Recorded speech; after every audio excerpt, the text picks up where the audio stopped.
things. Okay, so I think we're ready to go.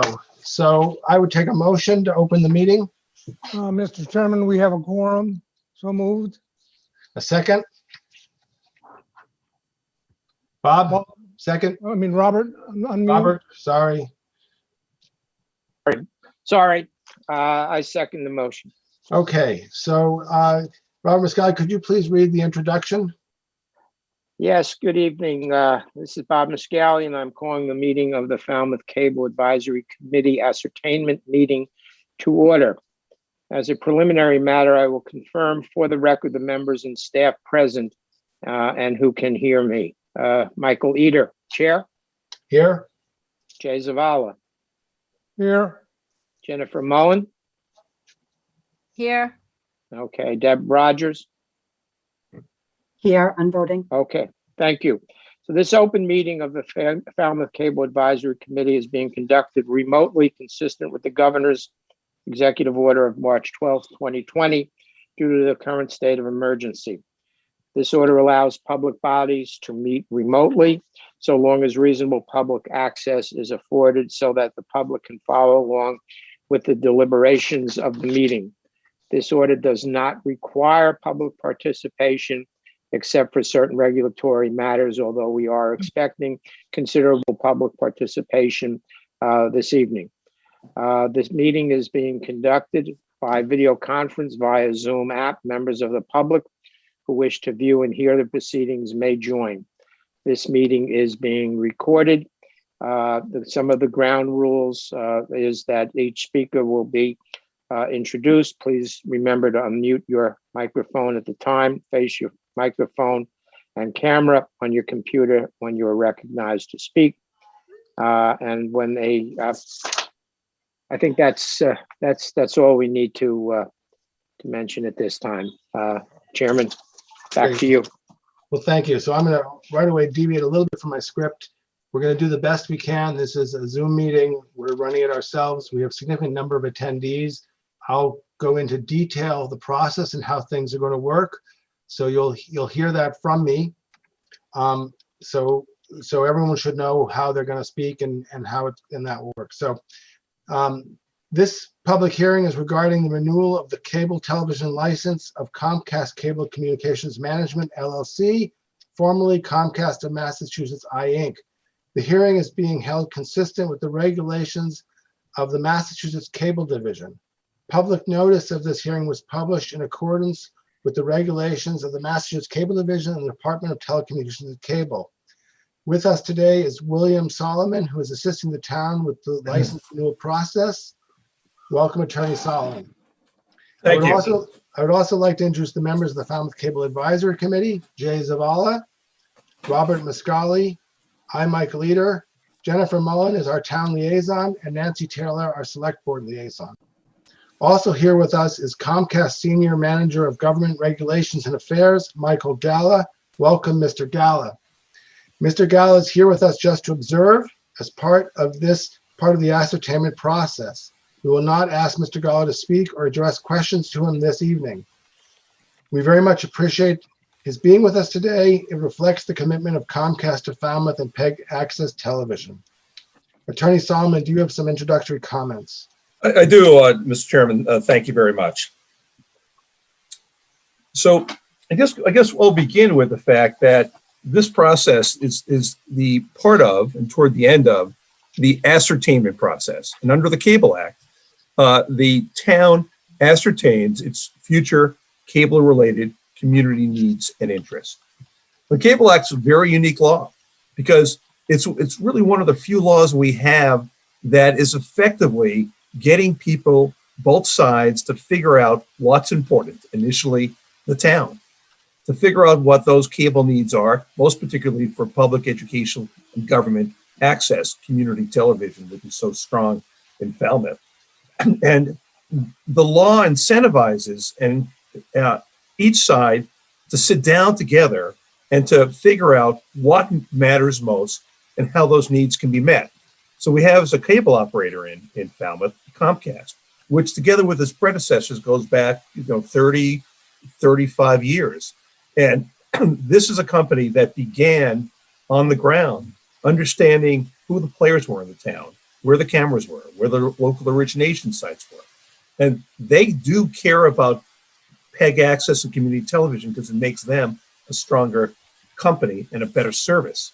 And so, unlike a lot of things in the modern world where I used to say that, you're not going to get Google or Apple or, to come to Falmouth and speak with you, here we have a large company that does care. And so what today's hearing represents is an opportunity by the public to be heard. And it's also one of those times where what you say can make a tremendous difference to the results and to the cable license, which will be a 10-year cable license going forward. So now's the chance to be heard. And with respect to that, I know from experience in municipal law that sometimes you go to a hearing and someone will say something and someone else will say something and people feel, well, they're just saying the same thing.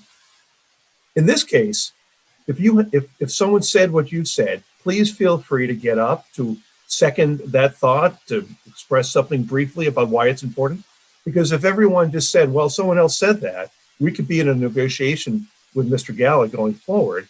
And Mike could say, well, only one person mentioned that at the hearing, and there might have been 30 people who care about public access or customer service or whatever that issue may be. So now's the opportunity. We're at the end of the ascertainment process. As we go along, if there are any questions, I'd be happy to answer.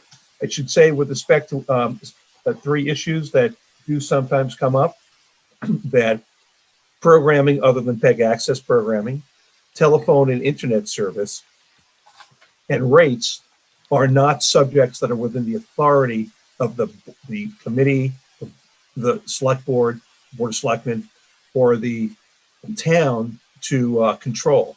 Now, there may be areas there where you have some questions or concerns. You might raise it, but I think you'll find that they're best addressed to Comcast or potentially to the State Department of Telecommunications. And if that comes up, I'll make note of the fact that it's outside the scope of the authority of the board, although it may be something that you need to say and that is not necessarily inappropriate. So with that said, thank you very much, Mr. Chairman. Okay, at this time, I'd like to introduce Sue Moran. She is our senator from Plymouth and Barnstable. She has another meeting to go to, so we are going to let her go first to speak. Thank you, Sue. Mr. Chair, and thanks to all the members of the committee. I have a long history of appreciation with FCTV. I actually grew up. My dad worked in public television. I'm incredibly familiar and respectful with the concept of really a service coming right into your living room, and particularly how important that has been during COVID. With respect to Comcast, I've been working with the renditions of the company for, I would say, off and on for about 25 years. And one of the things that this whole process is going to really highlight is the stepping up of the community awareness. I think Attorney Solomon really teed it up very well in terms of the sort of integration of Comcast in this process that the community is right now putting on the table. I see a long line of interested parties here, so I'm not going to do the long version of speech, but what I will say is that FCTV is an essential service in Falmouth. We all agree about that. Comcast uses our public rights of way to do business, and as part of the cable license, they must fund community television robustly with increased operating and capital funding. Our expectations and the needs of the community television in Falmouth demand a high level of service, which require adequate funding. Additionally, the next cable license should include putting our community channels on the HD tier. And as a matter of accessibility, community programming should be included on Comcast's electronic programming guide. Those are the things in terms of substance, I'd like to put on the table for the contract discussions right now. And I'm going to yield to the many members of the community. We've got almost 60 here. This is an incredible amount of interest that you have engendered. And I thank you for really having the A team on this negotiation. Have a terrific evening, all. And thank you, Mr. Chair, for the opportunity. Thank you, Sue Moran. Okay, so I'm now going to speak. I'm going to talk a little bit about what the agenda is and explain a little bit about the process and how this is going to work. Again, bear with us. We're going to do the best we can. So just a note, at the moment, hands raised or anything are not going to be looked at. And I'm going to explain the process by which we're going to let people talk.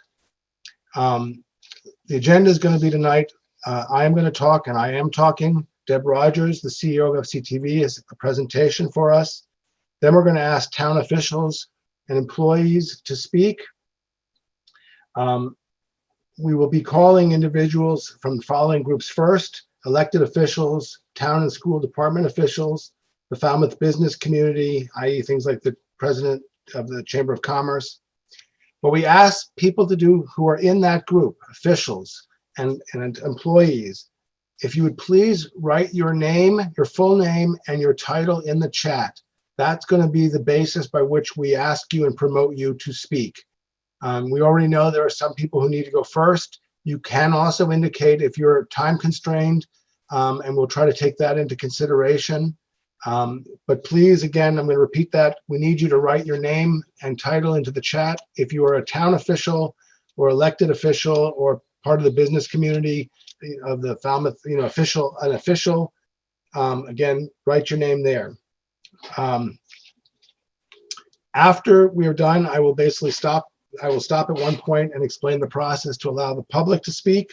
But right now, nobody from the public should be entering their names in the chat. They won't be recognized. We're looking for just officials. So what is it the Falmouth Falmouth Cable Advisory Committee does? Well, it's been a long day already. So as many of you may know, during most of the time, we serve as a liaison between the public and Comcast. If you have a problem with Comcast, your first order of business is to call the 800 number to talk to Comcast. But when those efforts fail, we have had great success working with our partners at Comcast, both Mike Galla and his predecessor, and they have, for the most part, been able to resolve almost all issues. So that's what we do a lot of the time. And if you're interested in the Cable Advisory Committee and working with us, we have some other things and directions we're going to go in the near future. Then every 10 years, approximately 2 years before, we start this ascertainment process. So the purpose of the ascertainment process, and I'm going to stress this, is we grant a non-exclusive license. And I'm not going to repeat what Attorney Solomon explained about the process and why we do this, but we generate a non-exclusive license, basically as the act provided, to support local broadcasting as well as other issues in town. So Deb Rogers is going to speak about FCTV and local broadcasting. So just to touch on a couple other issues, I have now received well over 30 letters in support of the local office. Those will be added to the package that we send to the selectmen and to Mike Galla from Comcast. But this is your time to let Comcast hear how you feel they're meeting the community needs. And that's the other reason for this hearing. So at this time, I'd like to ask Deb Rogers, Executive Director of Falmouth Community Television, for her presentation. Thank you, Mr. Chairman, and we'll be sending in a packet of letters as well. We have to date 46 letters to submit. Hopefully that will grow by the deadline of Monday.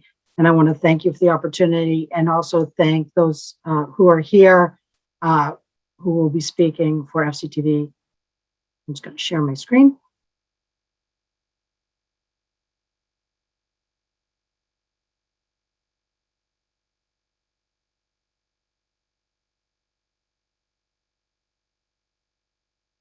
So Falmouth Community Television is a nonprofit community media center that fosters the production and distribution of local information.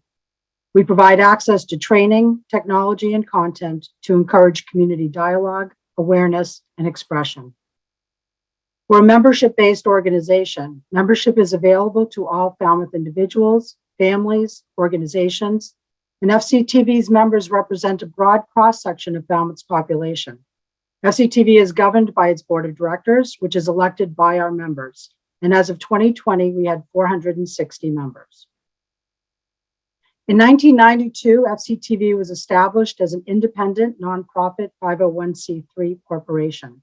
We began by offering coverage of some of the town's meetings and providing training and access to video equipment to members of the Falmouth community for non-commercial television programs to be broadcast on the local public channel 13. In 2011, the town of Falmouth successfully negotiated its third 10-year cable license. The town also developed its first memorandum of understanding with FCTV. Included in the MOU is a requirement to manage additional channels and to significantly increase coverage of government meetings and municipal informational programming. FCTV was now responsible for 3 community television channels: Public Channel 13, Education Channel 14, and Government Channel 15. FCTV was required to provide live gavel-to-gavel coverage of meetings of the Select Board, Planning Board, Conservation Commission, and Zoning Board of Appeals, town meeting, and 30 additional meetings per year at the direction of the town manager. Per the MOU, FCTV would also hire a government access coordinator to coordinate with department heads to develop and produce programming, broadcast information about issues facing the town, and encourage public understanding and civic engagement. The provisions of the MOU significantly expanded FCTV's programming and services and required additional staff. In addition to these new government channel requirements, FCTV would also provide support for the education channel, continue to operate the public channel, and maintain a community media facility providing training, equipment, and access to members of the community on a non-discriminatory, non-commercial basis. In the past 10 years, FCTV's role as a vital resource to the Falmouth community has grown, serving municipal, local, county, and state government and federal officials, nonprofit and community organizations, our schools, local business, individuals, and families. FCTV serves the community in a myriad of ways. FCTV offers a core curriculum of basic and advanced television classes designed to empower members with the skills needed to produce their own programs. FCTV also provides training in the latest media, internet, and computer technology, imparting communication and workforce development skills to the Falmouth community. Since 2011, FCTV has offered 2,130 media and technology classes for 3,601 participants. Some of these recent subjects include our orientation, basic and advanced studio production, basic and advanced field production, lighting, audio, graphics, various software, smartphone production, basic and advanced editing, composition, event camera, government production, Google Apps, GoPro, oral history production, planning your production, podcasting, vlogging, social media, studio camera, virtual sets, interview techniques, 3D and 2D animation. We partner with our schools and our youth organizations to provide vacation and after-school workshops for area youth to teach valuable media literacy, animation, storytelling, teamwork, and production skills. These youth initiatives, along with our internship program, provide our young people opportunities for career exploration and growth. Many of the young people that have participated in our youth programs have gone on to study communications in college, their careers getting a head start at FCTV. In 2019, one of our former summer interns, Eliza Laycock, secured a position at the NFL Network. Another, Seth Harrington, was a co-recipient of a 2019 Boston New England Student Award for Excellence. Nick Ribaso, who I think is going to be joining us this evening, is an alumnus of our after-school youth producers group. He went on to study at Emerson College and is now an engineer at WMTW WPXT in Portland, Maine. Henry Rome, who began his career announcing Falmouth Commodores games, is now a senior analyst at Eurasia Group, having graduated from Princeton and receiving a master's at Cambridge University.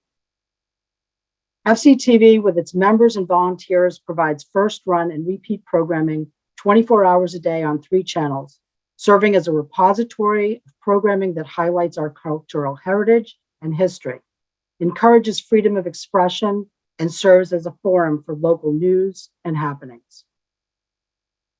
FCTV produces live election coverage, candidates forums, nonpartisan voter referendum education, and provides an unbiased, open platform for candidates for local office, town meeting article petitioners, and engaged citizens.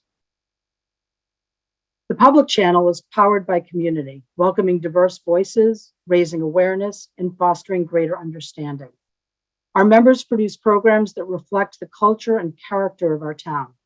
Our staff produces content for the public channel as well to expand civic engagement, including our public affairs program, Falmouth in Focus, live coverage of the Falmouth Road Race, Falmouth Christmas Parade, and biannual PSA Days, which provide an open platform for Falmouth's nonprofit community and government departments and committees to publicize their mission and services. Since 2011, FCTV members and staff have produced thousands of programs documenting Falmouth culture, an archive of our town's history. These are just some of the events, topics, and programs documented on FCTV's public channel. Don't worry, I'm not going to read them all, but there's several pages.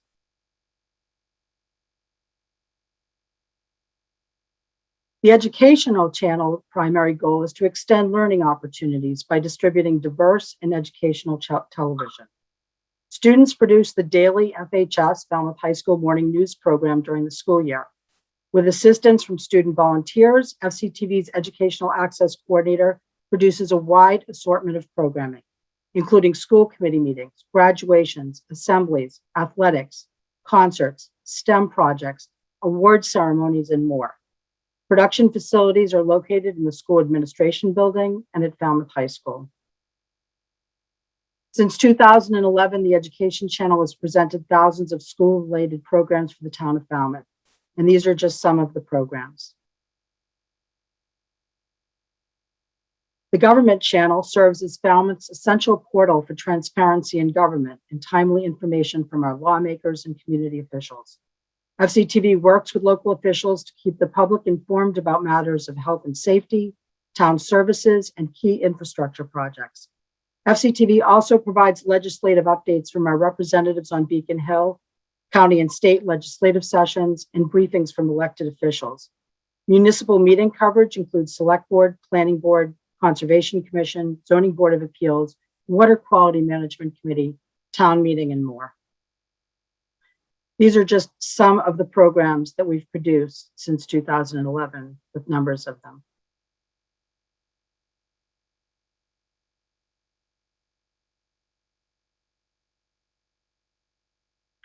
Since 2011, FCTV members and staff have produced 14,330 hours of first-run programming on Falmouth's 3 public education and government channels. FCTV actively participates in the local and regional emergency planning committees and works with town officials to provide the most up-to-date emergency information to Falmouth residents through multiple distribution platforms, our local PEG channel, social media, website, electronic bulletin boards, and emergency crawls over programming.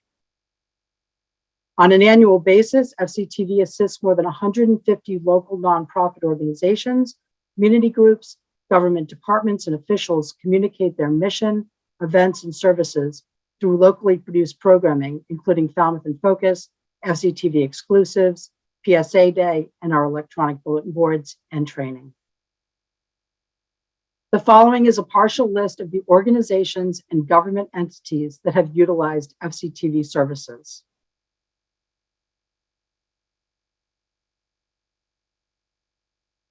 Falmouth's quintessential events do not just happen at Town Hall or in a television studio. They happen across the town's large area, from the fairgrounds to Woods Hole, from the Bay to the Sound, along the Shining Sea Bikeway in downtown Falmouth, at our schools, playing fields, libraries, museums, landmarks, and cultural centers. With a demand for coverage of civic, athletic, and cultural events throughout the town of Falmouth, the ability to present broadcast quality coverage on location would not be possible without a well-designed and reliable vehicle that can bring the type of professional multi-camera production values available in a studio to the field. To that end, FCTV designed and acquired its current mobile production van in 2015. This had a profound effect on FCTV's ability to serve Falmouth with live coverage of essential events on location.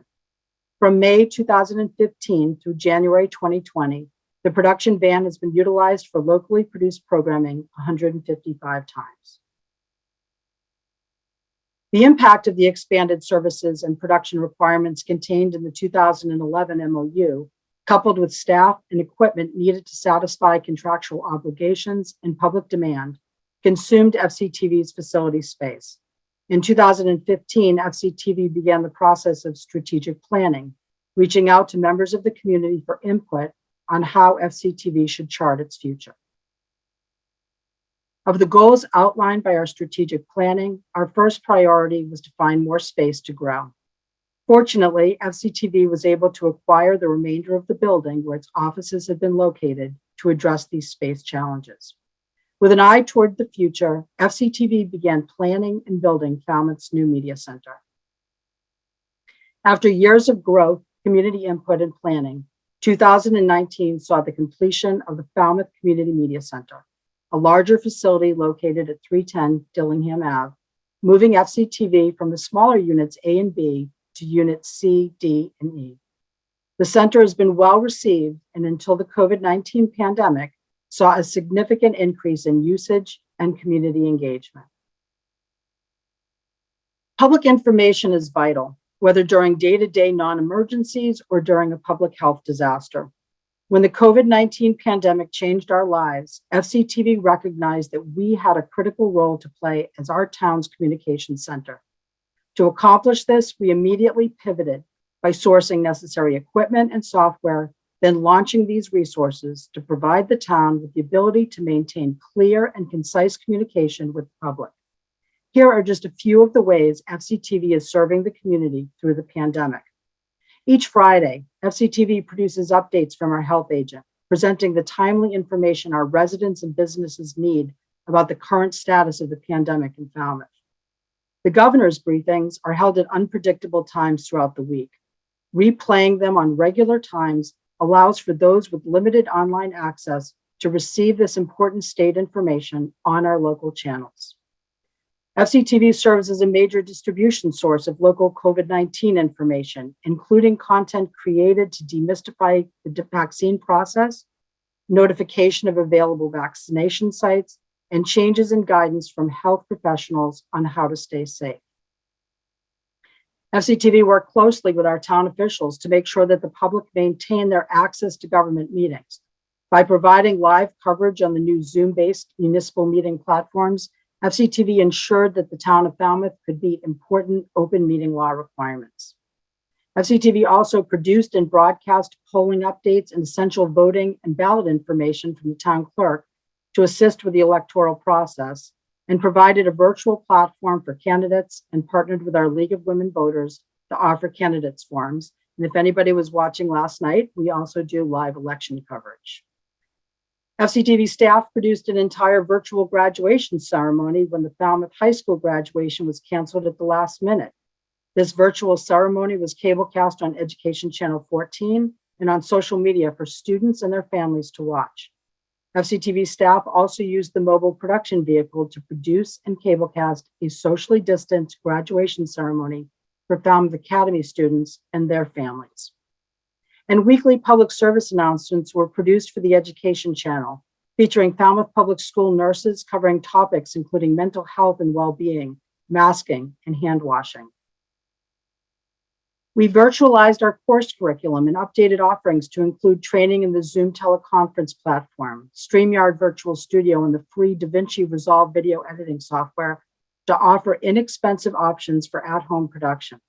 FCTV also offers contact-free curbside equipment pickup and drop-off for members. These solutions allowed individuals and organizations in our community to continue to produce programming while learning new skills through the pandemic. We also provided access to our faith-based community in order for them to cablecast their services for those unable to attend, including Falmouth Jewish Congregation, John Wesley Methodist Church, St. Anthony's Church, St. Barnabas Church, and Wacoit Congregational Church. As Falmouth's communication hub, FCTV staff and members produce programs which connect our community and allow us to participate in civic life.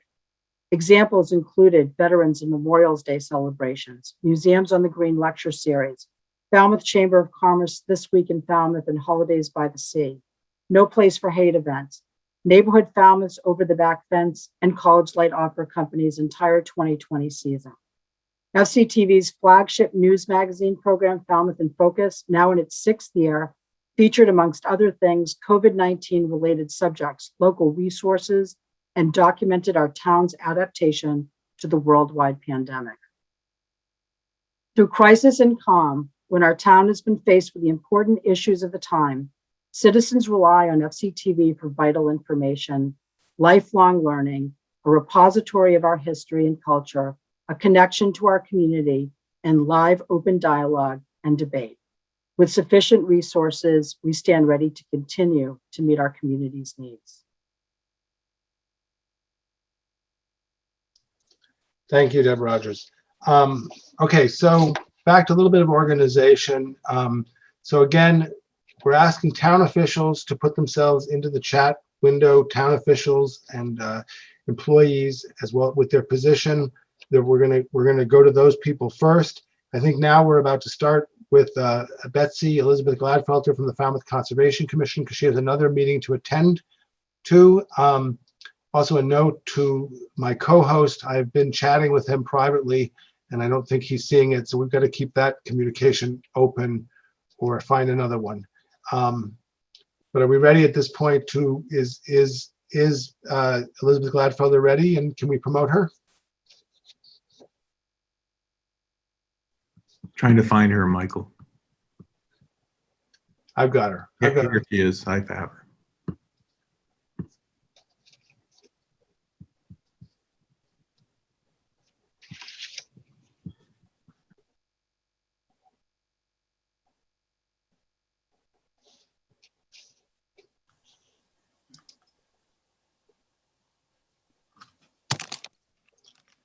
Good evening. Michael, I'm here and I'm ready.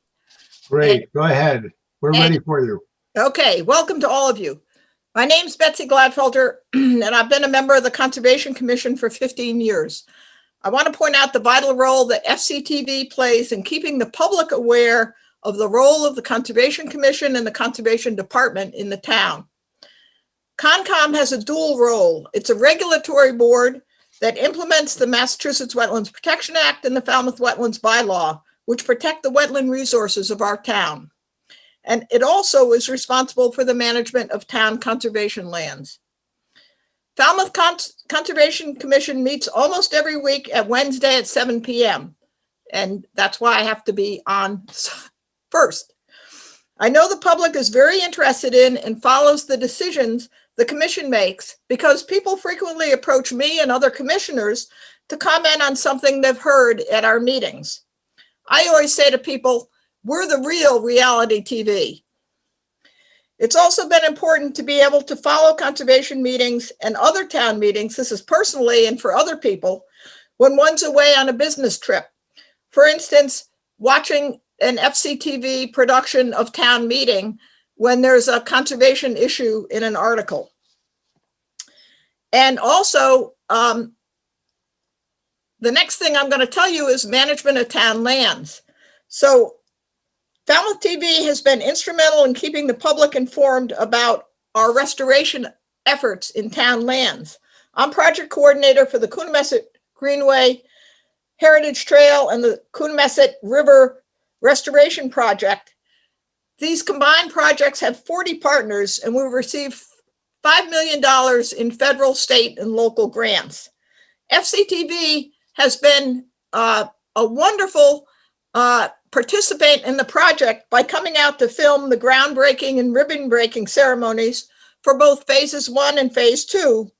And those events had a big audience, but by FCTV doing this, it provided an opportunity for many more people to see where we were in the project. In addition, Coonamessett projects have been featured in FCTV's Falmouth in Focus, which is the wrap-up of activities around the community every 2 weeks, and featured in Conversations with Barbara. And Barbara Kanelopoulos has also interviewed other people who are working on river restorations, for instance, the Childs River. These various types of shows make it possible for information about our projects to reach people with a variety of interests.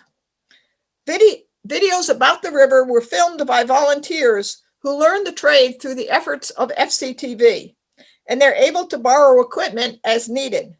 This has been a way to document many stories in town, not just conservation stories, but we like it because it engages many of the people in the stewardship of the special natural resources that we have in the town. Finally, personally, I always feel things work well because of the people involved.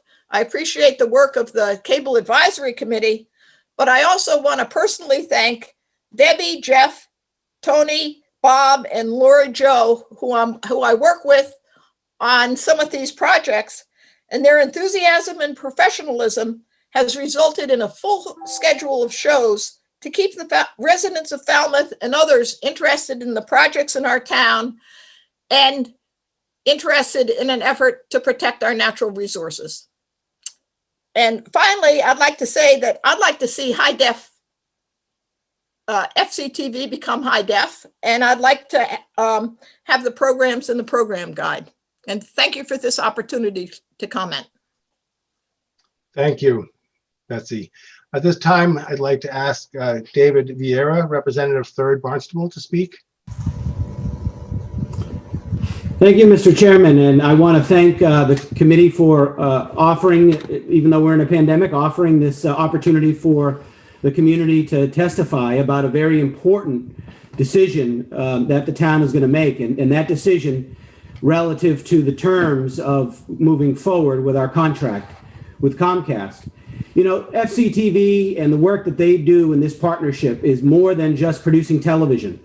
For me, it's really about creating and maintaining a sense of community in Falmouth. It's about enhancing civic engagement. It's also about economic development, and I'll briefly explain, and about providing our community with emergency communications and public safety information. You know, as town moderator, I had the opportunity to oversee a representative town meeting. And with a representative town meeting, we don't have as many members of our community participating directly in the legislative body of the town.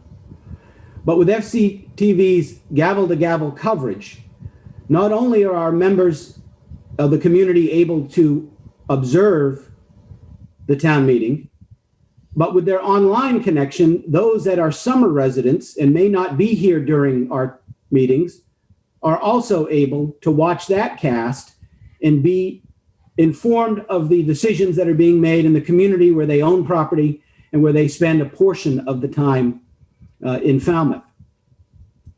You know, during the pandemic, the weekly updates from our public health agent were so valuable, not only to the community, but to me as a decision maker who is in Boston many days running the informal sessions of the state legislature, to be able to come back and watch the update on Friday and see what is happening in my community so that I have situational awareness during the situation was completely valuable. And every time I talk to somebody in the community, they say, hey, did you hear what Scott said this week? Did you hear what Scott said this week? And so it was well watched and followed by members of our community. Educational access. You know, educational access is so important. My in-laws live in Wisconsin, which means they're not able to attend many of the school events that their granddaughter, my daughter Emma, participates in. Yet they can log into FCTV and watch the educational channels and see the events that she's participating in her hometown. And economic development. You know, I love Falmouth in Focus. You know, I'm a big watcher of Chronicle. And I always say Falmouth in Focus is Falmouth's Chronicle. And that is a engine for economic development as well, by letting individuals know about things that are happening in the community, about businesses. I myself have gone to events that I didn't know about until I saw a clip. I've gone to businesses that I heard a new angle of what they're doing based on a clip from Falmouth in Focus. And so it also contributes to economic development. But let me get into the three things that I think Comcast needs to hear tonight and really needs to take action on. And the town needs to hold Comcast feet to the fire on three issues. One, Ms. Gladfelder mentioned, is high definition channels. This community has put a lot of fundraising effort and money into FCTV to give them the equipment and the training necessary to have high definition broadcast television. And there is no reason why a multi-million-dollar corporation that has plenty of bandwidth cannot dedicate 3 high definition channels to this community. And one of the reasons why I think they owe that to us, and I don't know if everyone's aware of this, particularly our selectmen, but the head end of this system for Comcast is in the Falmouth Fire Station on Main Street. And during the last negotiation, this town gave them space without rent, without paying utilities. They don't pay electric. They don't pay for air conditioning. They don't pay for heat. Matter of fact, they closed down their old building on Depot Ave because they got such a sweetheart deal 10 years ago. And so now I think it's actually time for Comcast to pay the town back for the last 10 years that we let you squat at the fire station and give us 3 high definition channels and put us on the program guide so that particularly our seniors who are trying to find a show that they want to watch can go into the program guide and either watch it or set their DVR and record it. So I'm hoping that as we come out of this negotiations, we'll right some wrongs, but we'll also together move forward and take the work that Deb and Bob and Lori Joe and Jeff and Alan and Ryan and Anthony and Richard and Marcia and Eileen and the volunteer board of directors have committed so much to this community and continue to raise the quality of service, raise the number of members, volunteer producers, and the number of shows that Falmouth can be proud of. Thank you, Mr. Chairman. Thank you, Representative Vieira. At this time, I'd like to ask Nancy Taylor. She's a member of the Select Board, and she is the Cable Advisory Committee liaison to speak. Thank you. Thank you, Mr. Chairman.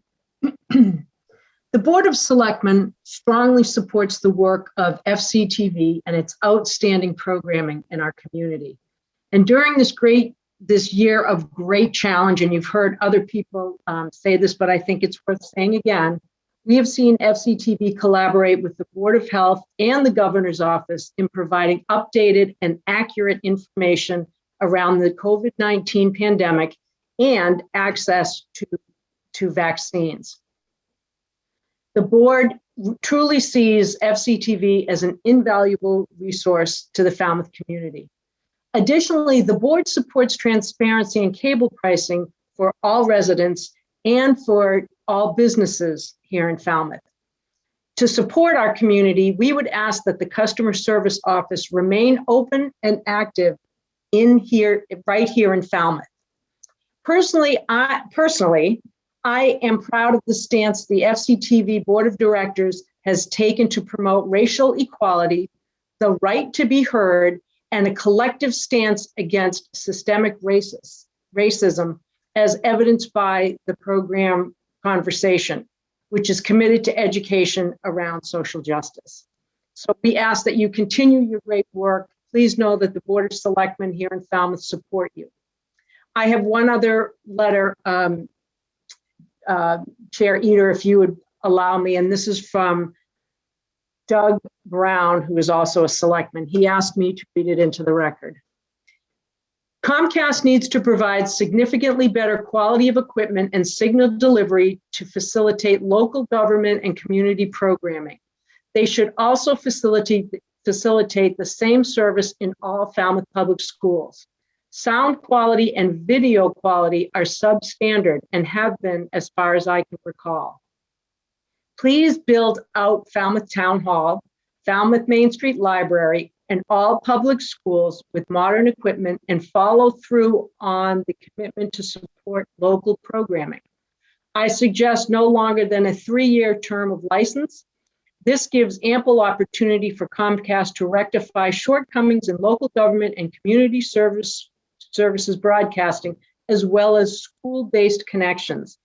And as I read through Selectman Brown's comments, I believe it boils down to 2 things, and that is asking Comcast to build out their infrastructure, number 1, and number 2, and you've heard this several times, to put our local channels on HD. Thank you. Thank you, Nancy. Okay, next, I would like to ask Michael Kasparian, President and CEO of the Falmouth Chamber of Commerce, to talk.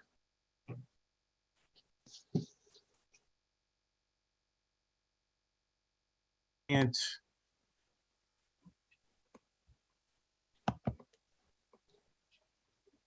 hi there, can you see me? Yes, we can. Just came up. All right, thank you. Thank you for the opportunity to speak. I did want to talk a little bit about the economic impact on economic development that FCTV has made to the town. The Chamber of Commerce is really indebted to FCTV for helping us promote not only our businesses, but the nonprofit organizations that are members. And we work so closely with them, and the professionalism that they provide in the process makes things so much easier and helps us with our message and helping our businesses and our organizations reach out into the community. And their continued work is really vital. You know, I'd like to also reiterate, because Attorney Solomon said in the beginning of this presentation, it was really important to do so, and not to be redundant, but to say that it is really imperative that the equipment that is provided to FCTV, the high def that is really needed, particularly what several people have brought up also about the programming being available, is vital to the next round of negotiations. Falmouth is a world-class town. People are relocating here. Businesses are relocating here. People like to be here because of the sense of community. That in and of itself does drive economic development. What FCTV does provide is the opportunity for people to live and work within this community, to be connected to all aspects, whether it's police, fire, the schools, the town, the Chamber of Commerce, and all our businesses and organizations. And it provides ample opportunity for people to know what's going on by viewing one of the 3 channels. I think probably when I look back, having lived in Falmouth for now going on about 18 years, close to 18 years, some of the things that really put us apart from, I grew up in a city in Providence and moved here, and one of the things that is so amazing about this town is the fact that FCTV exists and provides all this information to all the residents and all the businesses. You don't have that in other places.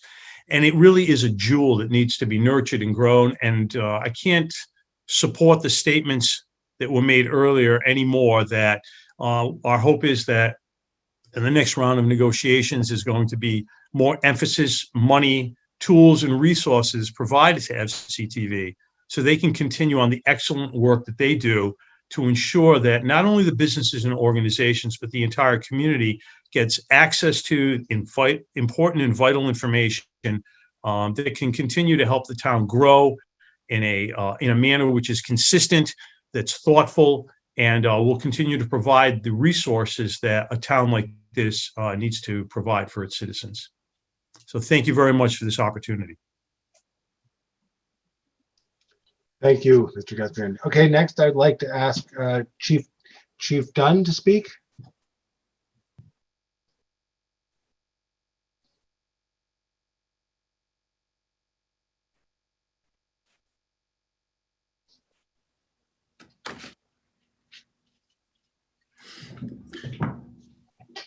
Hi, thank you, Mr. Chairman. I want to thank the rest of the committee for giving me this opportunity to speak about the value of FCTV for the police department. Community policing for the Falmouth Police Department is very important, and FCTV has been a valuable resource for the police department in getting our message out to our community. From having the monthly show From Behind the Badge, where as the police chief, I get to inform the community of happenings and programs happening within the police department and that we offer. Oftentimes I'll have guests from the police department or civilians and that get to explain their programs that we offer at the police department.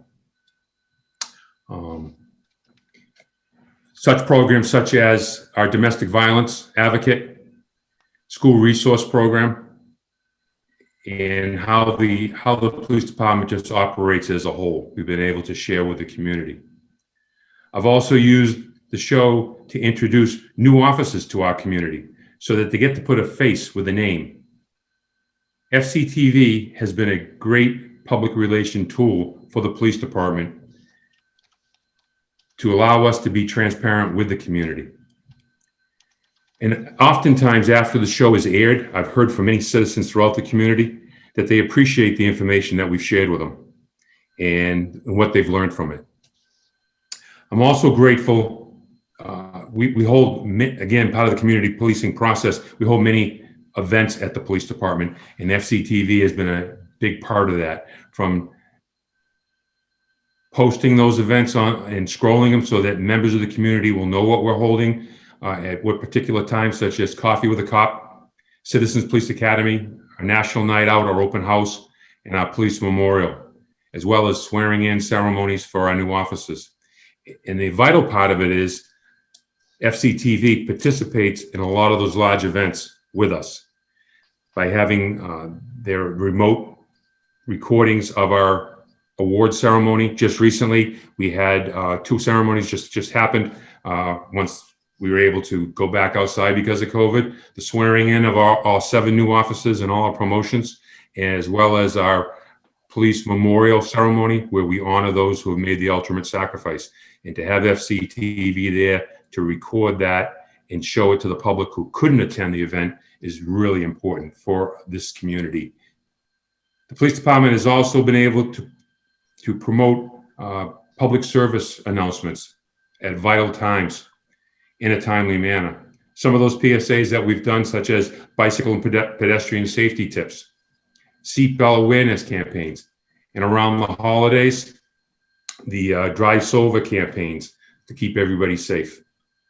FCTV is the only way the police department can really get that message out, other than in a timely manner, other than our local print media, which we all know only happens on a Friday. So having FCTV available to get it out 24/7 is a great tool. And in the past years, FCTV has been a great partner with the police department in providing those services and share that important information with our citizens. So, you know, I would also echo what I've heard here this evening also about having our programs in the listings so that people can know when these programs are on, because I've had those questions myself, you know, when is Behind the Badge and what is showing. So I think that's important. And also to have high def would be phenomenal. So thank you for that time and appreciate it. Great. Well, thank you, Chief Dunn. At this time, I'd like to ask Michael Falcone. He is the Falmouth High School Director of Technology to speak.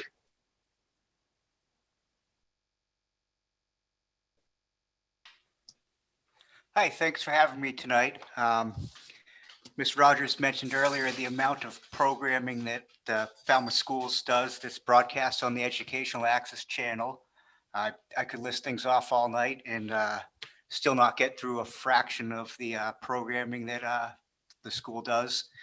Mr. Vieira mentioned that his in-laws out in Wisconsin get to watch some of the stuff that the schools are putting on the channel, which is great. A lot of people in town that don't go out to the events of the schools, they might be in a wheelchair or not have time. They get to watch their kids, their grandkids on Educational Access. We also do the school committee meetings every other week when they're on. Those are broadcast live. Every year, the high school graduation is a live production that's directed and filmed by students. And this isn't just one kid with a video camera and putting it on TV. They usually have 4 or 5 current cameras, consecutive cameras filming, and a student acting as director, switching which cameras for a live professional quality broadcast. It's a professional quality broadcast until it leaves the building and gets in that wire, and then gets downgraded to what's referred to as standard definition, which was what TV was like 15, 20 years ago, back when they were, the big boxes and everything was a little blurry. So we have all these students making this great content that you get to watch kind of blurry because it's downgraded to standard resolution before it's put out there to the public. So I think it's really important that we could get upgraded to high definition, because standard definition is not really standard anymore. Saying it's adequate is be like telling me it's adequate to broadcast on black and white TV still. I guess that's most of what I have to say. Except besides those, we also broadcast a lot of community forums in the past when there've been events that have been hosted in the high school auditorium. The capacity there is not big enough for the entire town to show up for. So those get broadcast on the educational and the other public access TV stations, which allows everyone in town to see them, whether they can go in person or not. It's a very important to have this programming available to the community. And I hope that we can get upgraded to high definition so that we're not in the Stone Ages. Thank you. Thank you very much. Next, I'd like to ask Peter Johnson-Staub, Assistant Town Manager, to speak.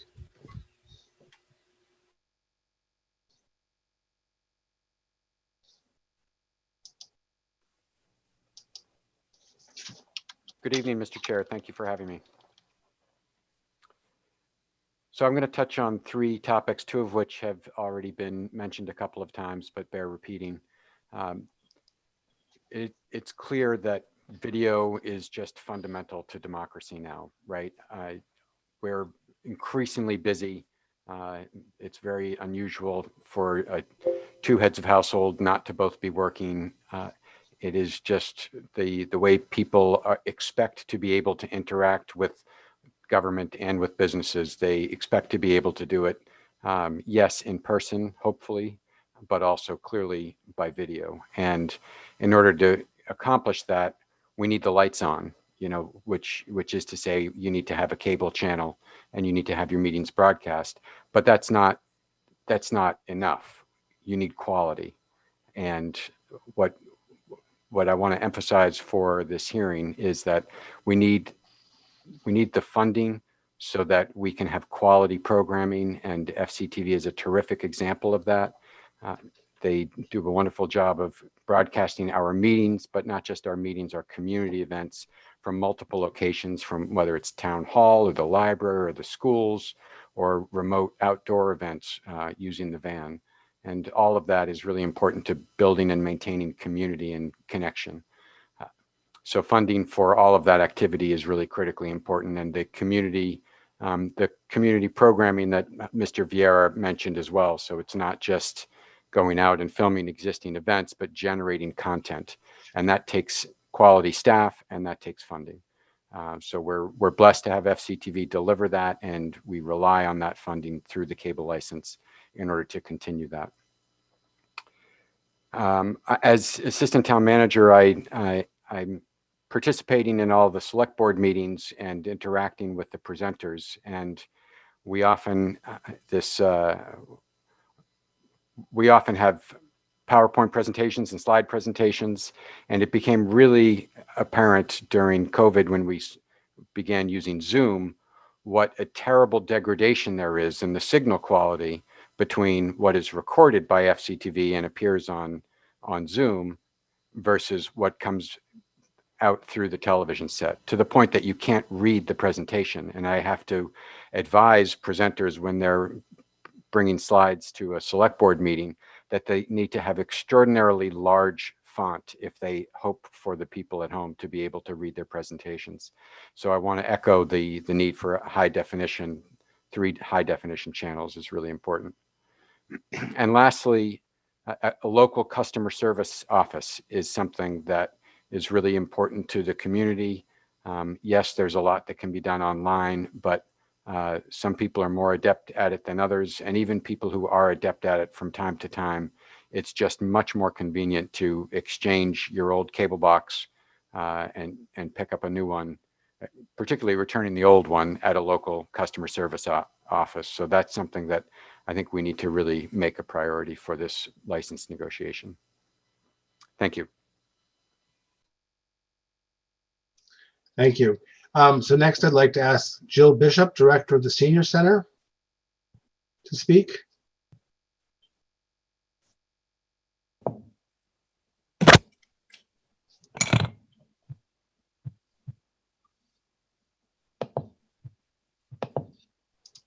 Okay.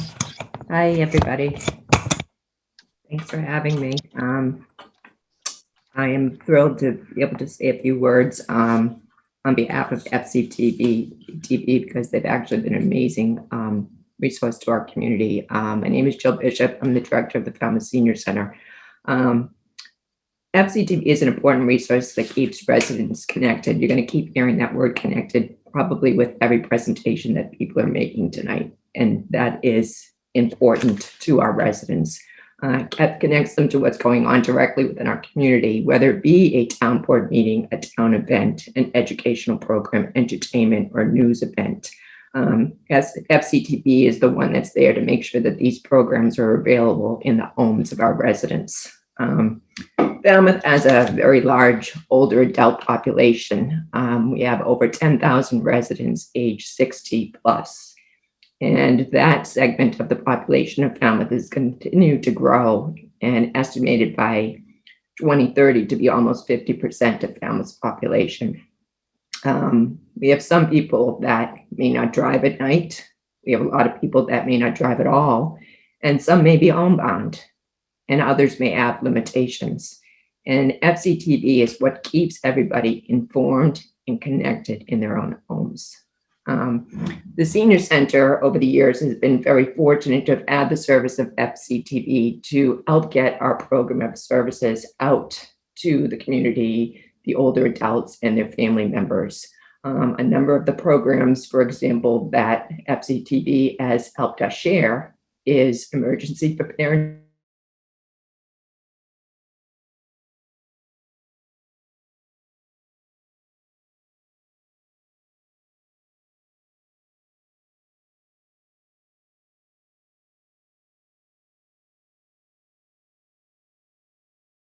Its assessment process, site feasibility process, and construction process of our amazing new senior center located on Main Street.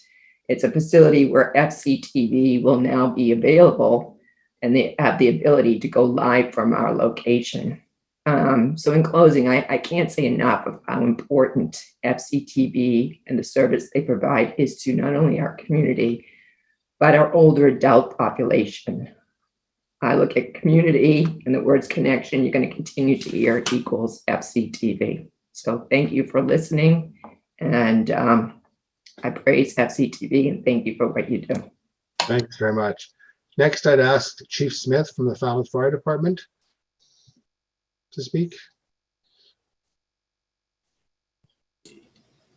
There you go. Good evening, all, and thanks to the committee for allowing me to speak this evening. I wanted to start off by saying, I listened to Deb's overview of all the history of FCTV, and I can honestly say that early on in my career, I was one of the early community producers. I took the program at the studio. The FCTV had provided equipment to our fire department. We had a lot of video equipment. It was the old bulky stuff, but we had it, and we actually were able to use it to produce and put together a community awareness video, and then utilize the studio for all of its editing equipment and then produce it for broadcast. So FCTV was very valuable in that regard early on. I did want to comment on the partnership that we have with FCTV. It's a vital link for public safety, no question about it.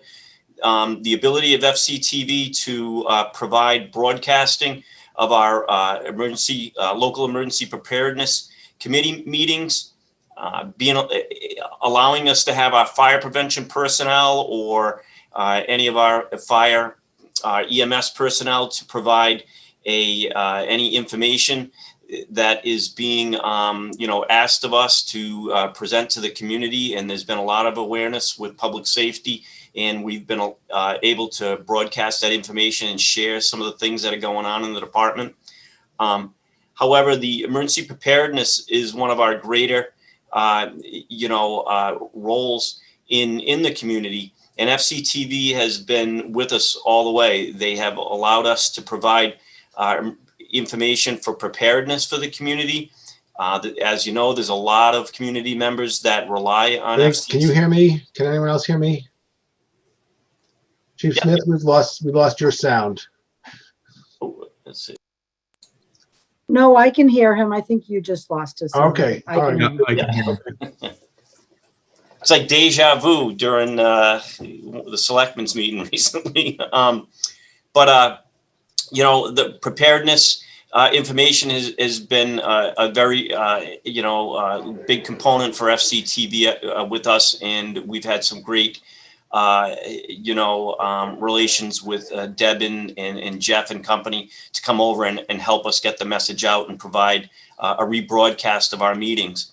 The other thing that FCTV has that has been involved with us through Comcast, as was noted by Dave Vieira, is that they have some of their equipment in our station, and that equipment also allows for live broadcasting during any type of event, and we can have that link set up for town officials to provide updates to the public in a live fashion out of our emergency operations center, which is located on the second floor in the fire station. So during storms, during any type of large scale event where we have to activate our emergency operations center, we can call upon FCTV to come over, and we could provide up to date or live links, and also have things through the bottom tickler to provide any updates. And they've been with us in that fashion. So in closing, having FCT is part of our public safety team, and providing that awareness and being there and to assist us, and also providing broadcasts of also our events that we may have, has been year to year, month to month. We can't say enough. We want to continue that partnership. I thank the committee for your involvement, and to continue to listen to the public, listen to the town officials, and try and have Comcast assist us with continuing to enhance and broaden the broadcasting abilities and bringing that into everybody's home. And, the fire department's willing to help out and assist in any way, shape, or form to get that public information out there. So again, I want to thank you for your involvement with the community, and, and good luck with your current venture. Thank you. Thank you, Chief Smith. You're welcome. Okay, at this time, I'd like to ask Mr. Hurry, Zoning Board of Appeals Chairman, to speak. Thank you, Mr. Chair, and hello, board members. My name is TJ Hurry, and I am the chair of the Zoning Board of Appeals. I was asked to provide a few comments about my own personal interactions with FCTV over the years. I think of the quote, "Information is the currency of democracy," and that's a quote attributed to Thomas Jefferson. And we all know the quote from Tip O'Neill, "All politics is local." I think of both quotes when I think of FCTV, specifically their government access program. For years, as you know, FCTV has provided live broadcasts of town committees and boards, including the ZBA. Providing live public access has become even more important since COVID. And as you all know, boards have been meeting via Zoom for over 14 months now. FCTV has worked closely with the Falmouth IT department and board chairs to ensure that a live feed is being broadcast throughout the town. Over the years, I've gotten to know some of the employees and volunteers from FCTV, including Jeff Wyman, who is the government access coordinator.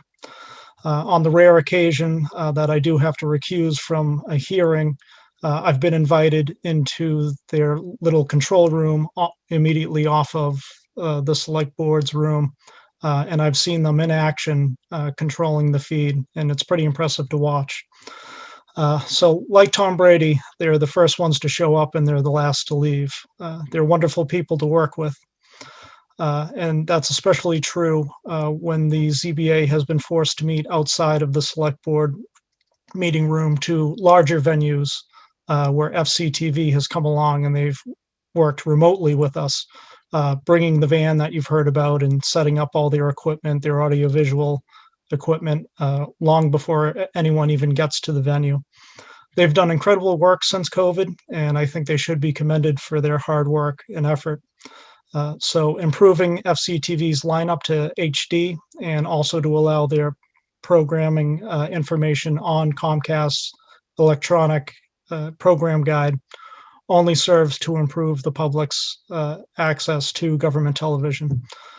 Board members, thank you for your service to the town, and thank you for your time tonight. Thank you very much.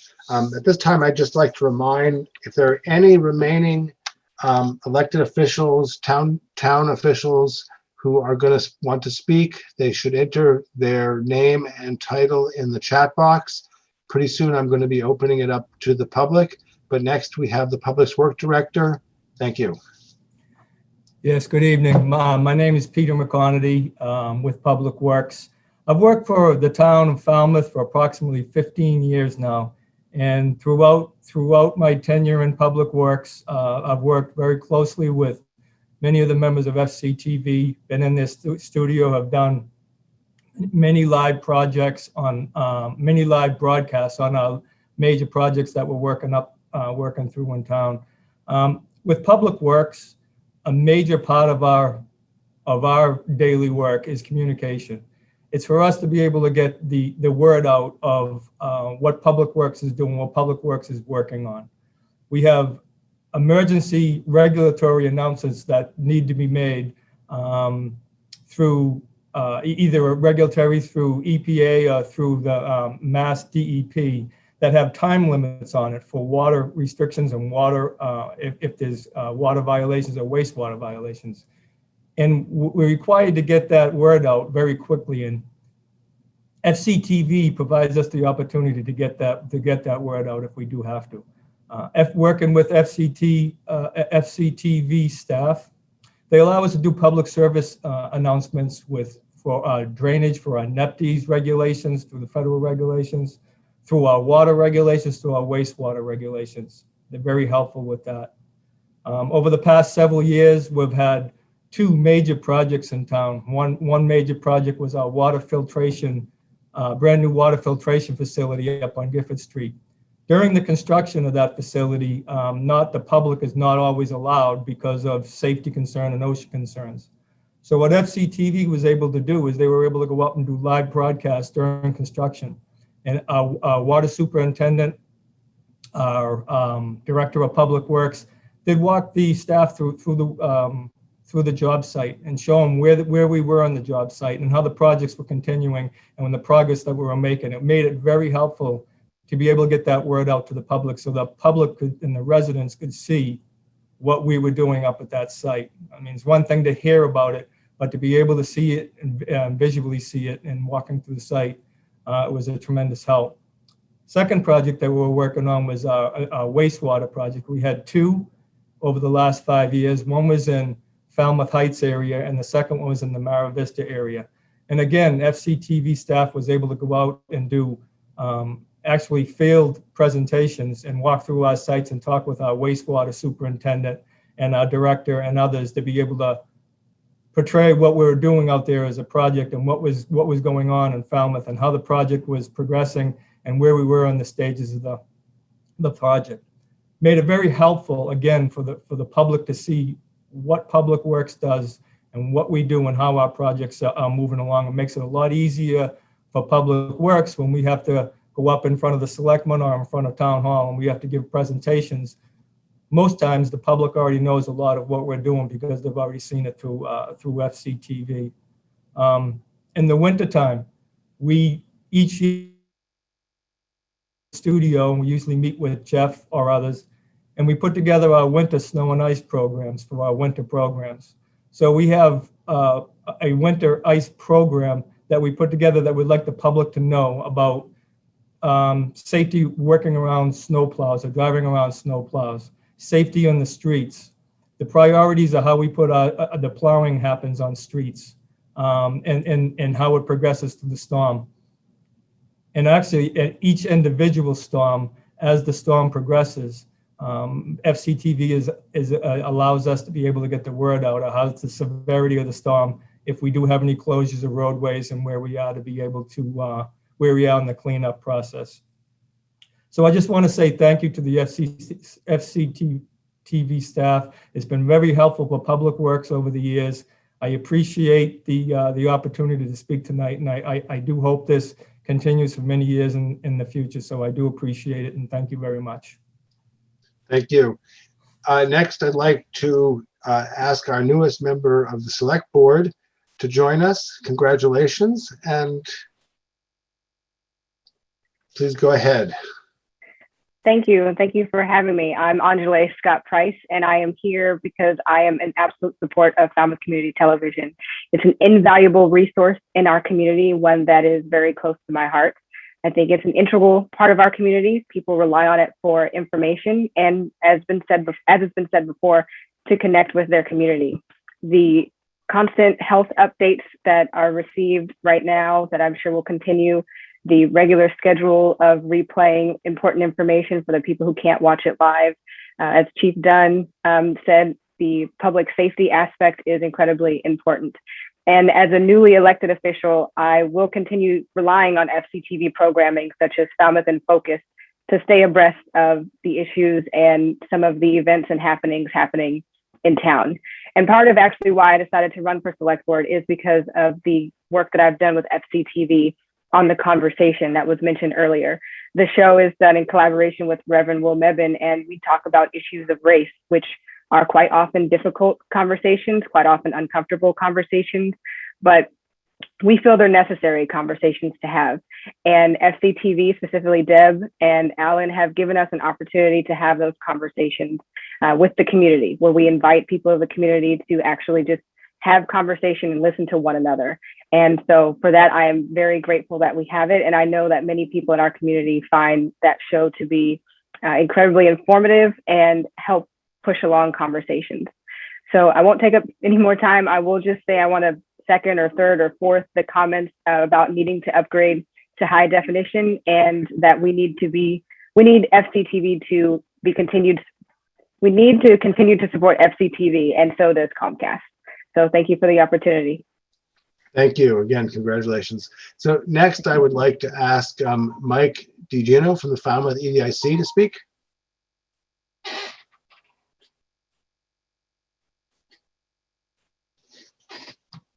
I think you're muted.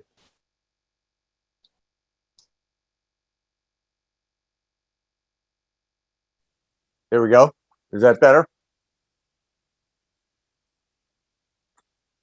All right. Can you hear me now? Okay. Okay, very good. Because I lost you guys for a second.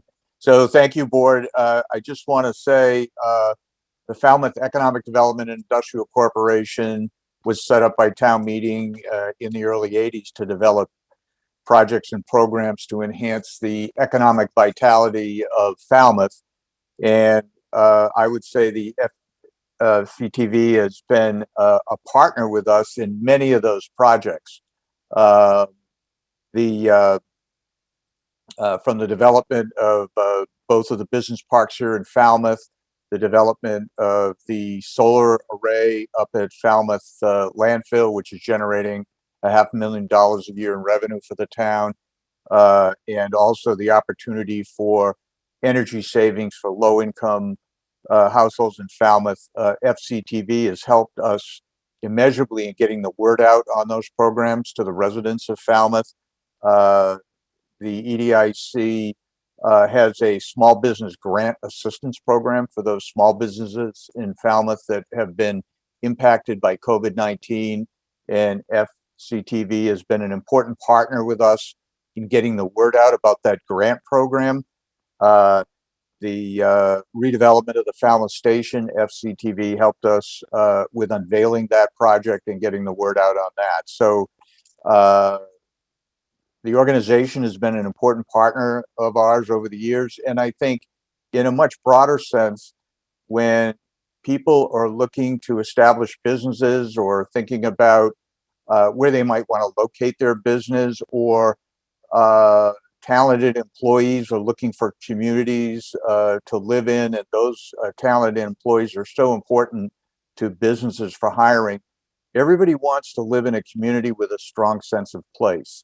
And I think the FCTV has played such a large role in creating that sense of community and sense of place in Falmouth with all of its programming and all of the information that it provides to all of the sectors in our communities. I just think it's kind of a linchpin for economic development in the town, and I would encourage and echo what the other speakers have said about providing the additional investments and enhancements to FCTV so that they can keep on doing their invaluable work. Thank you. Thank you. So I think is Tom Bott up next, Bob? Is that correct? You're muted. You're muted. Just shake your, yeah. All right, God, thank you. All right, Tom Bott, Town Planner, is up next. Thank you.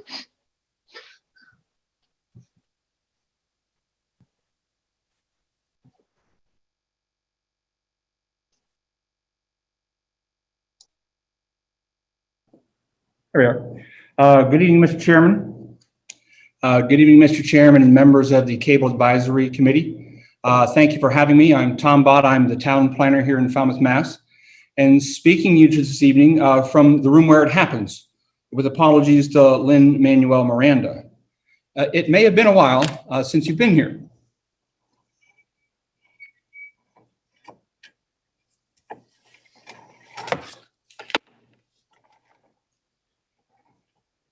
Thank you. And while this room is typically the room where the town conducts a very large amount of business, the broad assortment of public meetings over the past 57 weeks, the room where it happens has been FCTV. In both pre and with a future post-pandemic FCTV, bringing this room into your house or your business without the viewer having to build an addition. Throughout the pandemic, FCTV has been here in the control room, right next door from where I'm speaking, broadcasting meetings and technically assisting the Planning Board, Zoning Board of Appeals, Select Board, Conservation, Historic Commission, and many others in an effort to conduct the people's business in a transparent way and allow both applicants and the town of Falmouth to conduct your business in a timely and efficient manner to the best of our ability. But that's just the latest. Planning Board has been the recipient of FCTV's coverage on meetings held in classrooms at the Lawrence School prior to town meeting. And not that ESPN feels threatened, but broadcasting town meeting from the football field at Falmouth High School. They have covered important meetings such as the kickoff for the Davis Straits Form-Based Code, the Falmouth Housing Plan, several affordable housing summits, one where I first heard our newest select board member, Angela Scott Price, speak, coastal resilience meetings, water quality committee meetings, and a range of topics, including stroke awareness and prevention. They've chronicled the Route 28 corridor process, the Falmouth Water Department filtration plant, EDIC solar array tours, and many other important community processes. I even checked out of February 2020, a program on tick training before we were all desperate for new content on TV prior to the pandemic. I will report that I've had no success either with tick training or with my flea circus. FCTV has provided a venue for the town's planners to discuss initiatives and zoning efforts to improve the community, empowering the people to better understand the many complex issues that we deal with. They have volunteered to do additional programming in order to advance these publicly stated goals in the comprehensive plan. They provided an opportunity to government to operate in the sunshine, even in what seem like our darkest hours. Like their peers in Plymouth, where I have had a 20-year ongoing relationship, they are a priceless asset to the community and deserve the full support and funding available through this process. I look forward to those many future opportunities to work with FCTV. I thank you for your time this evening and for the very valuable service that the Cable Advisory Committee provides, as well as your local public access television. While I might end with a quote from Justice Brandeis, who in the December 1913 Harper's Weekly article entitled "What Publicity Can Do" wrote, "Sunshine is said to be the best of disinfectives."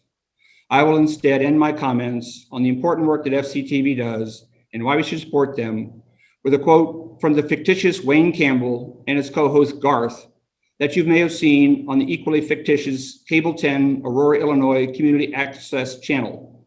Excellent. Thank you. Okay, at this time, I've lost my chat window, but it doesn't matter. At this time, I'm going to ask the public, and I'm going to explain the process by which the public can speak. So in order to speak, you need to write your full name, must be your full name in the chat box, and we're going to call people from that list. If you are really pressing in time, you have a reason to go somewhere, you can indicate that. We will try our best. But again, we need the full name of people. Now, the one exception, I learned something new today. We have some people on the phone, some people who are handicapped. I'm going to invite those persons and only those persons to raise their hand or somehow indicate they want to speak. I think they're able to do that. I think they can do a star something. Was it star one? Does anyone remember? To raise their hand on the phone. So I will invite those people as well, and we will invite them in. I need to explain the reason we need full names is because we need to be careful about who comes on. So again, we need your full name in the chat box if you want to speak. Please, when you get invited to speak, again, state your full name and if possible, your address. But full name is the key thing at that point. I was thinking to take a couple minutes break, but maybe we don't need that. Let's start by people entering their names who want to talk. Is the person on the phone who indicated, are they able to raise their hand at this point?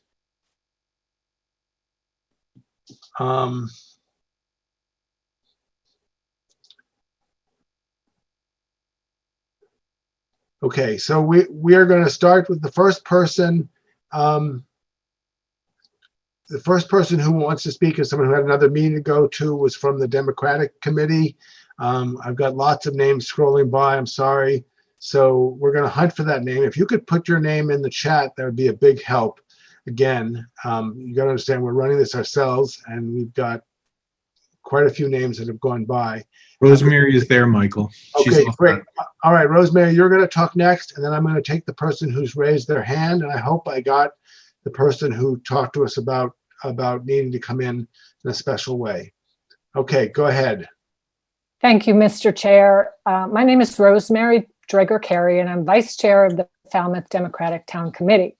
We support the renewal of FCTC's license, FCTV's license agreement.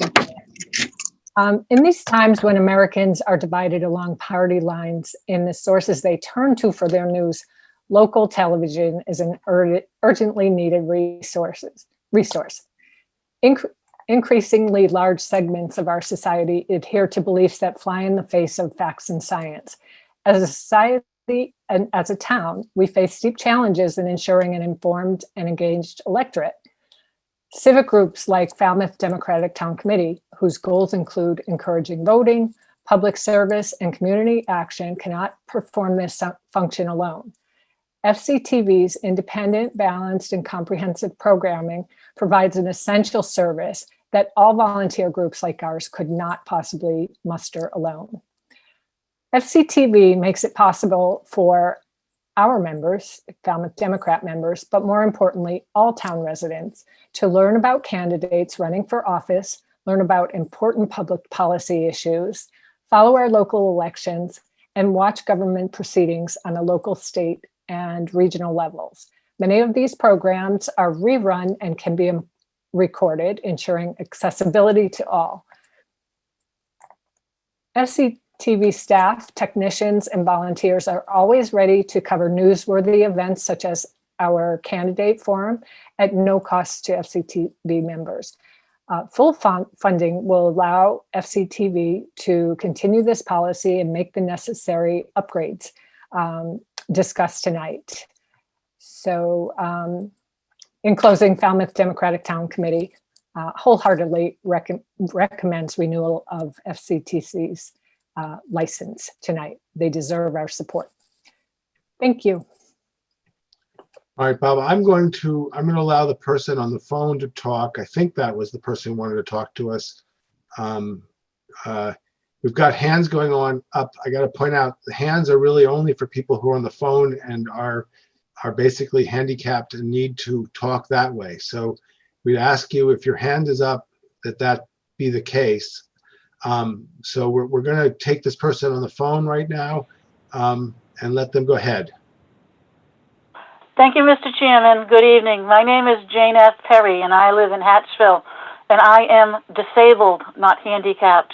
I've lived in Falmouth for 52 years. Some of you know me, some of you don't. I am a very strong advocate for the visually impaired, legally blind, and totally blind community. I have served on many committees. I want to tell this committee how important and vital FCT community TV is to me. We are a community, and that's what this programs are all about. Whether it's on the government channel, watching all of the meetings, on the educational channel, watching the school programs, and seeing how the young people who are our future of this town participate in concerts and other things. And when I was in high school and in intermediate school, we didn't wear the things that they used to do now for concerts or the plays that they do. It is exemplary that today's children in our school system are doing these things. And my father liked to watch this because our cousin Sonia Tellier is the assistant superintendent, and he'd always say, "Oh, Sonia's on." And the PEG educational channel, or the PEG channel, excuse me, I've watched things from the senior center. They've had things that show how they came along with making their senior center, improving it. I hope it gets open pretty soon. Also the town library with their restoration and other programs. I'd like to change gears and talk about how we can go forward.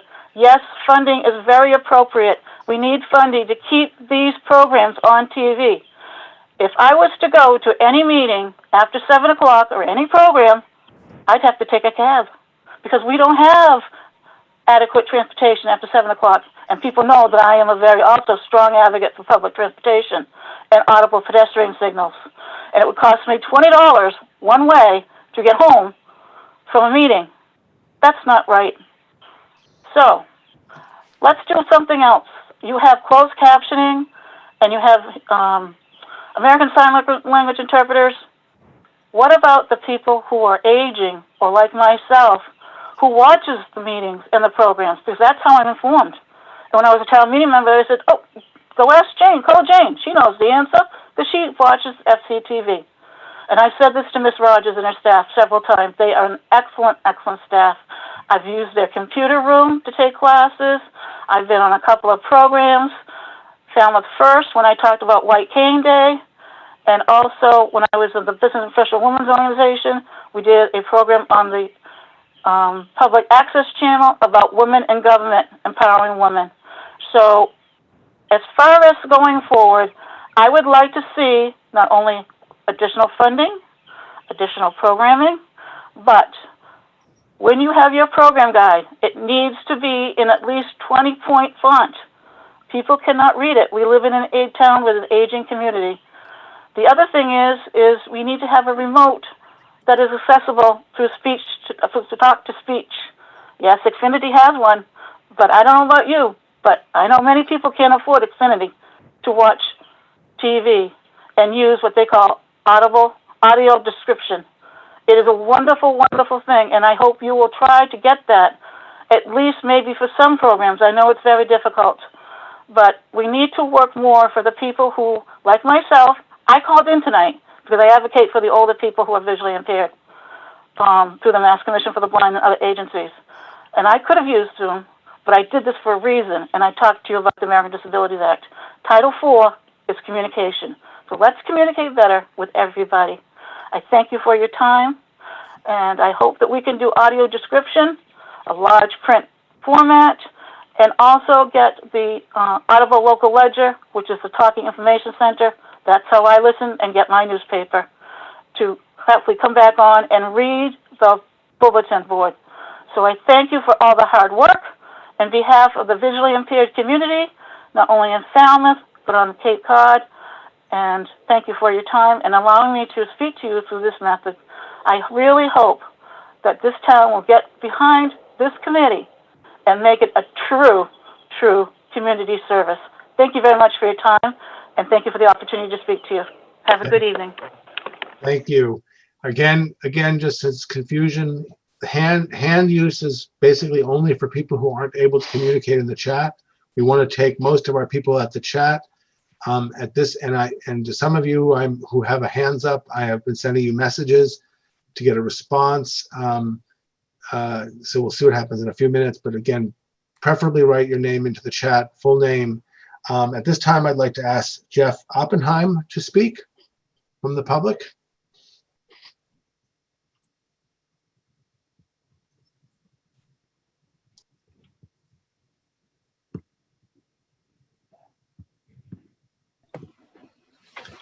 Good evening, Mr. Chairman.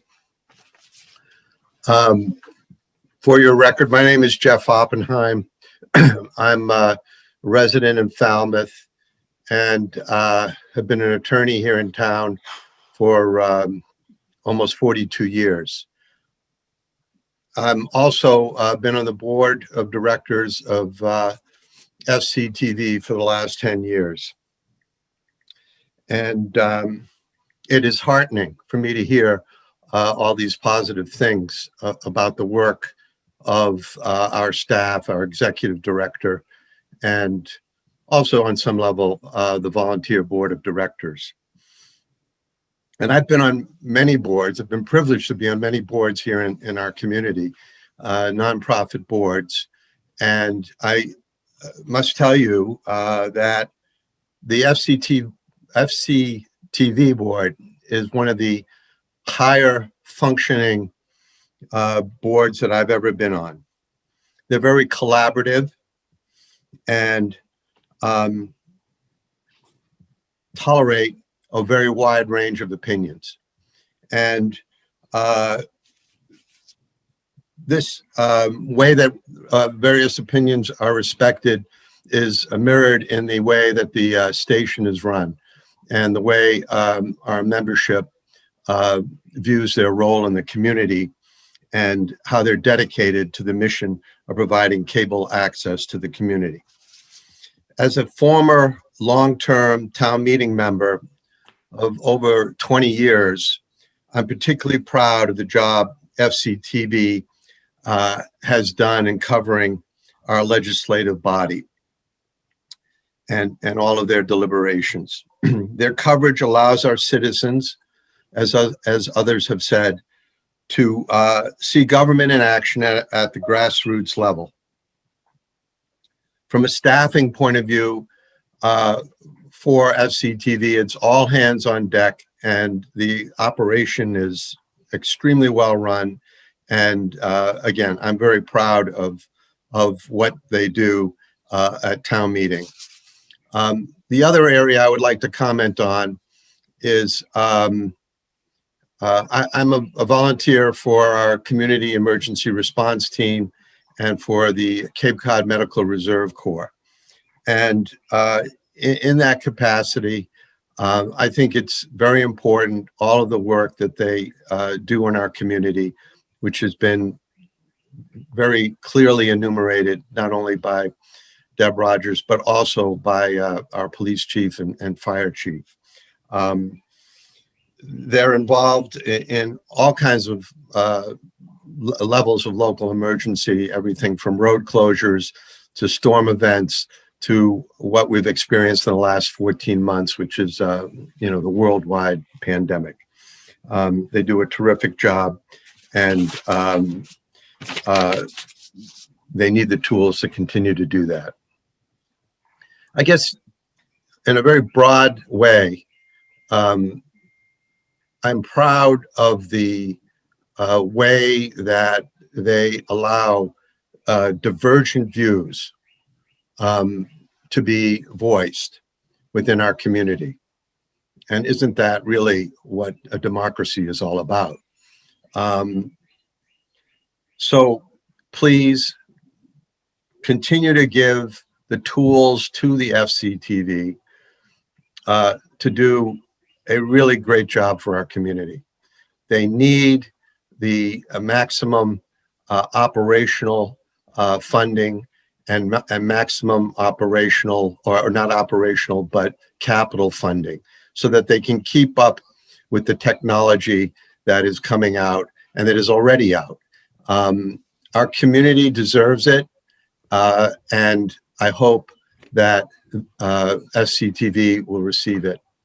I appreciate the opportunity to address you. Thank you. So I just want to make a note. We have about 24 people who say they want to speak. So I'm going to basically set a timer on people, and at 2 minutes, I'm going to just give you an indication. I'm not going to cut anyone off at this point, but just to give people a little heads up where we are. And we do want, especially if you agree with something, to hear it, but at some point, just so you know, I don't want everyone, we're starting to lose people who it's too long. So at this point, I'd like to ask Troy Clarkson to talk. Thank you. Thank you, Mr. Chairman. And I will be brief. I'd like to offer a bit of an historical perspective and speak directly to the people from Comcast, who I assume are either monitoring or will watch the testimony of the local officials and citizens that have joined you tonight. When I first got involved in Falmouth town government as a member of the Board of Selectmen back in 1993, the meetings of the Board of Selectmen were held in the basement at Town Hall, and an FCTV volunteer, the late Bob Henricks, would come to the meetings and videotape them and then bring them over to the studio and upload them. But when I first started on the board, the meetings were not televised. And I saw an appreciable difference, a change in the citizens' understanding of what was happening in those meetings when the meetings started to be televised. So there is, I believe, however anecdotal from my perspective, a direct link between the awareness of citizens and what happens in their government and their willingness and ability to participate, and the ability of a community to broadcast those meetings on live television. Some 25 years later, a whole host of committees and their deliberations are available on FCTV, and it's critical that that continue in the highest quality possible. You've heard people talk about high def tonight, and I think as often as possible and as accessible as possible to people who otherwise can't, as Jane Perry mentioned, can't get to meetings. So I will just endorse what our department heads and our citizens have said, and in the interest of time, really just provide an overall perspective about the value of FCTV. It's inextricably linked to our community right now. It is woven into the fabric of our community, and that's how critical FCTV has become to who we are. I have the good fortune of being one of the town's informal storytellers and write a column every week in the Falmouth Enterprise, and have done so for more than a decade now. But what I do is offer a weekly snapshot of little pieces, little tiles in the mosaic of our community. But what FCTV does and is, they every day around the clock tell the story of who we are, what we value as a community. And you can't place a price tag on that. FCTV is our community, And I urge the decision makers from Comcast to understand that and to be generous. I have in my professional life negotiated cable contracts before as a town manager in a couple of different communities. So I understand what's at stake here. And I challenge Comcast to not only be fair, but to be generous and understand that I and others who are speaking tonight are passionate about the value and the importance of community media in Falmouth. And to you volunteers on the Cable Advisory Committee, I thank you for the time that you put in ensuring that this vital link to the citizens of our community remains vibrant. Thank you very much. Thank you. Donna Buckley.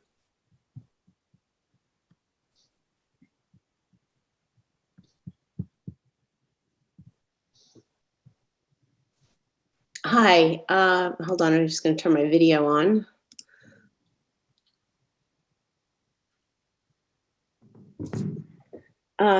Good evening. I do not want to repeat. I just want to support the sentiments and the comments that have come before.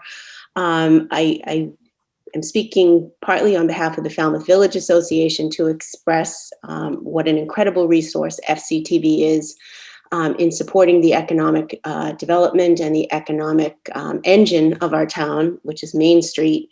FCTV it partners with the Village Association. It promotes the local businesses.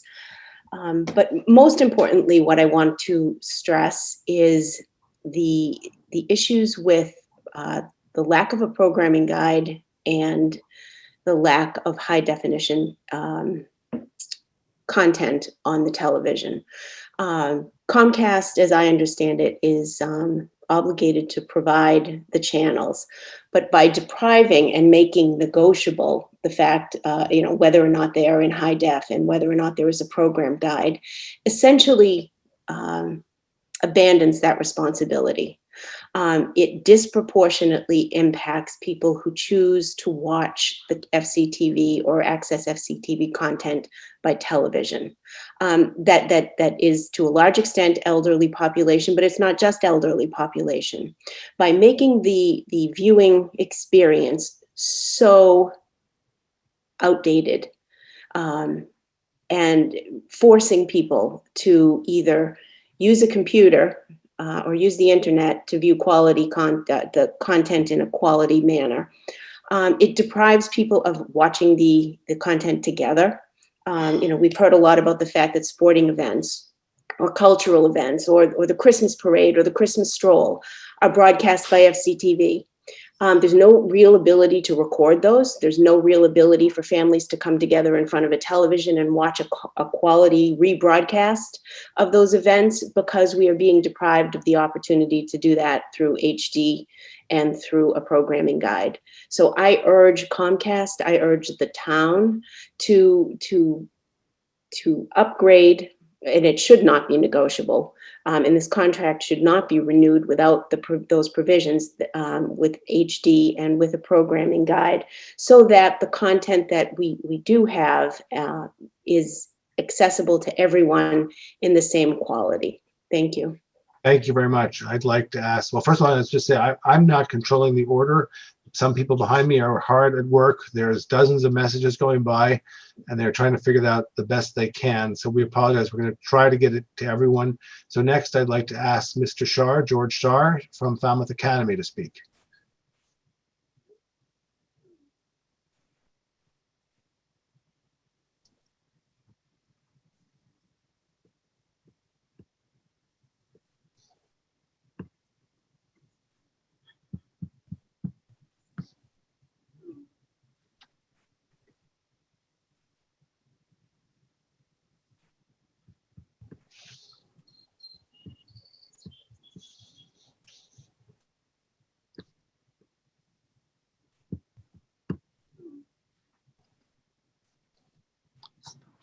Did we lose him?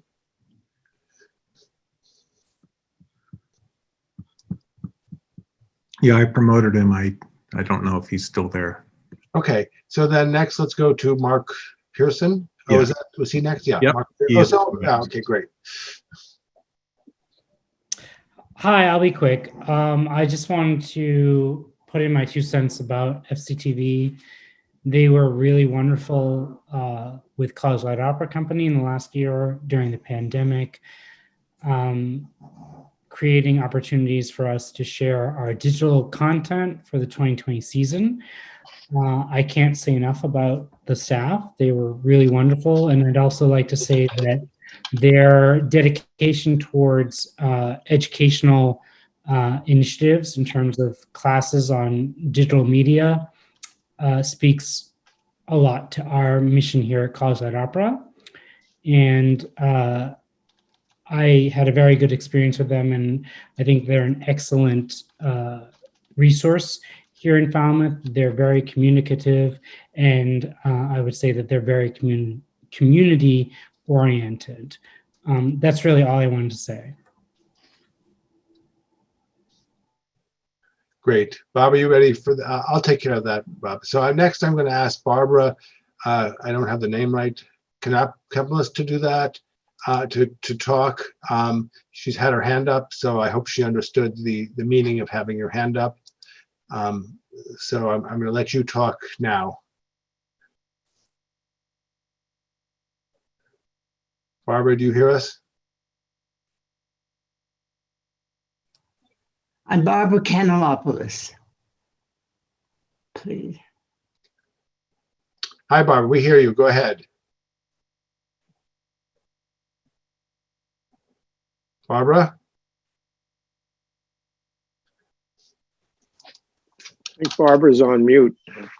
There. No, I'm not on mute. We hear you. We hear you. All right. I want to speak as a longtime producer of an FCTV program. You can hear me? Yes, we can. All right. Yes. My shows. I've been doing this for many years. My shows allow local residents to I spotlight their talents and their concerns, but also doing the show allows me to do creative, meaningful work. And that's also true of my fellow volunteers. I'm really grateful to FCTV for that opportunity, which is really for those of us who are volunteers at FCTV. That experience is life enhancing. And so I have a wish list for FCTV that we are going to be allowed to continue to do great programs, and that of course that the quality of those shows are improved, and that we continue to have the funding so that as our community needs grow, we'll also have the staffing and the upgraded equipment that we will need. So I thank you very much, and I thank FCTV for this great opportunity to be part of that organization. Great. Thank you. Thank you. Thank you very much. Appreciate it. Do we know who's next? George Shar, he was muted, so I have him. Oh, great. Thank you. I am here. Zoom crash. What would be a Zoom meeting without a crash, right? So my name is George Shar, and I'm the Arts Chairperson and the Director of Community Outreach at Falmouth Academy. As you probably know, independent country day school, 226 students. FCTV has played an integral role in our life, especially since the pandemic. We've realized the value of the services they offer and helps us reach our constituents in 27 communities. In particular, we have used their van with the staff. You guys have done our graduation. It's been excellent and helped us for all the technical aspects. We have international students, and that has helped us reach our international students to attend that graduation live, and we're doing that again this year. FCTV has helped video production training. We're starting a program in the fall for that. We just completed a big auction on May 8th that was wildly successful. It effectively was a live TV show with live student musicians and Matt Green, our head of school, as an MC. Just fabulous stuff. During the pandemic, we offered a musical postcards for seniors program, and FCTV was the core channel that brought these into all of the senior homes to seniors who didn't have access to Facebook and YouTube. And thank you for that. And as a result of that, opened up, shown us the way, if you will, to access several other public access TV stations. An integral part of the community. Thank you, FCTV. Job well done. Thank you, Mr. Chair. Next, I'd like to ask Kathy Wallroth to speak.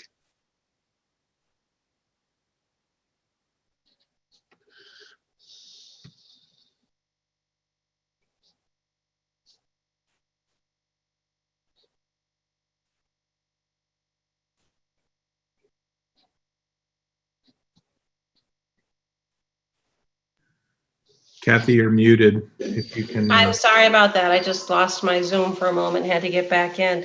Good evening, everyone. I'm Kathy Wallroth. Let me get my video for you too. I'm Kathy Wallroth, president of the Friends of NOPSCA Light here in Falmouth. NOPSCA is a beloved icon for all of us, and we are proud to be the new keepers for NOPSCA to help save her and restore her and have her accessible to the community.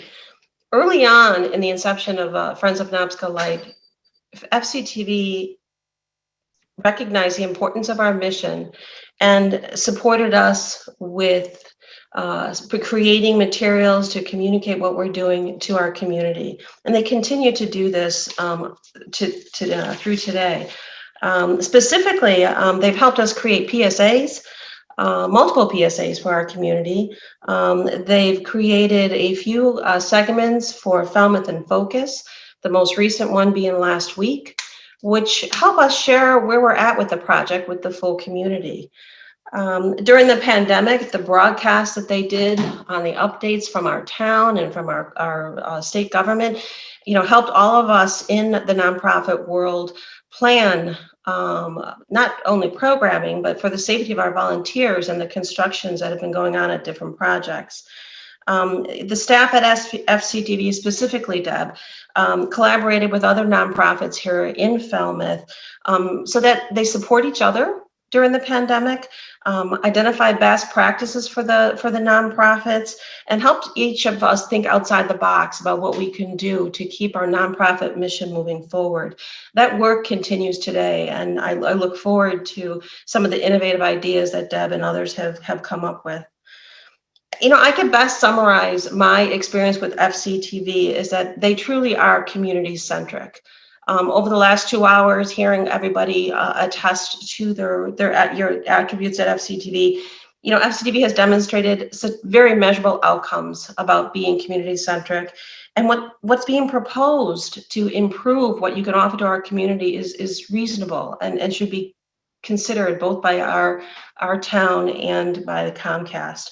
So thank you for allowing me the opportunity to share my story, and I wish you the best. Great. Thank you. I would next I'd like to ask Jennifer Edwards from Falmouth Roadways to speak.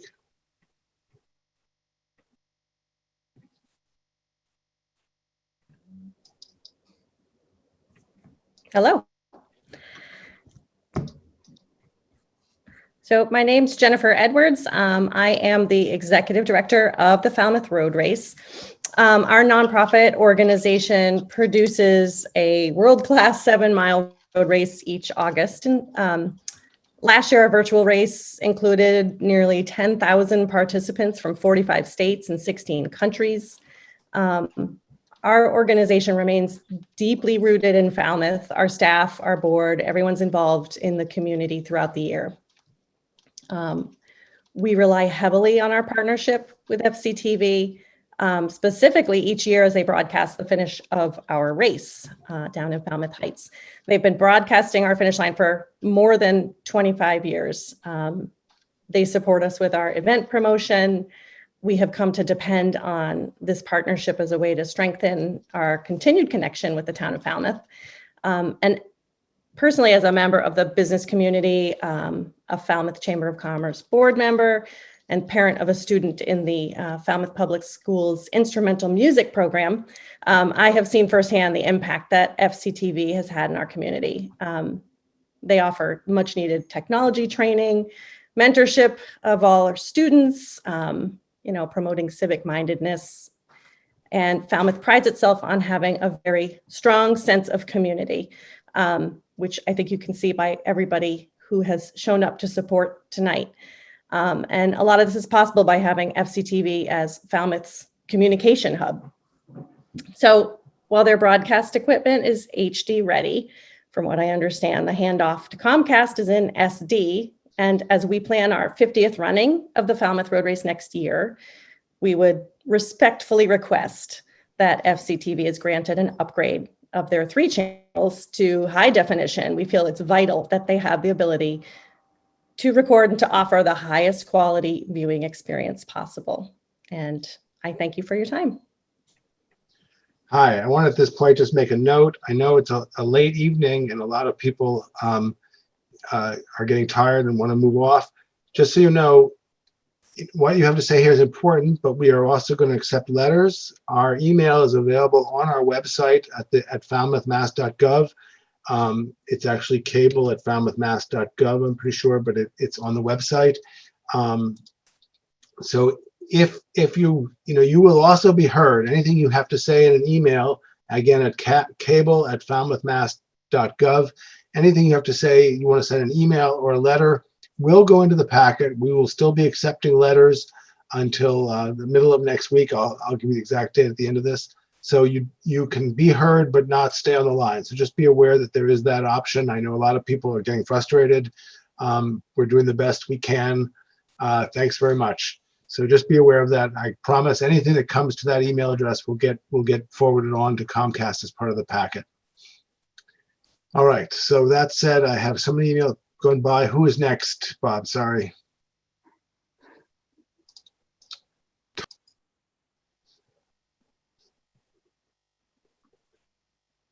Todd Bidwell is next, and then Diane Jamont. Great.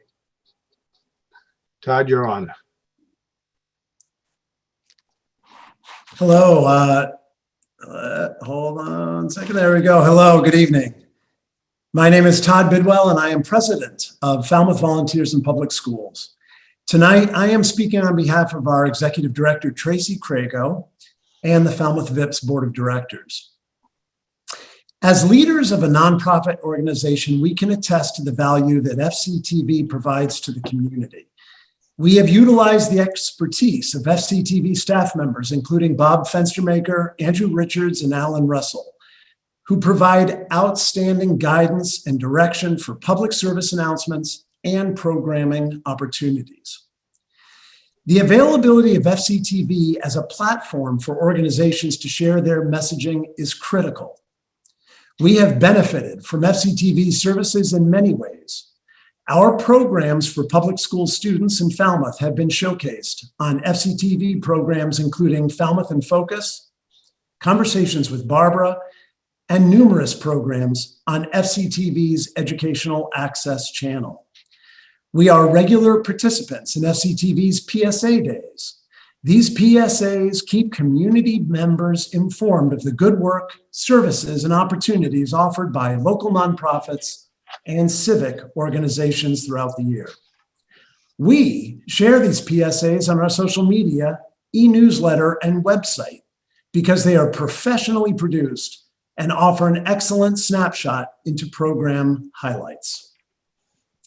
Cable access programming is an excellent vehicle for keeping the community informed about the issues, programs, and people of Falmouth. It also plays a significant role in Falmouth's economic development by providing opportunities for businesses of all types and sizes to promote and educate our community on their available products and services. FCTV has always been and continues to be current, innovative, and forward-thinking in every aspect of its operation. It is a true community asset, and we rely on the services it provides to help further our mission and outreach to the community. Thank you for your time. Thank you. Diane Jamont, you're next.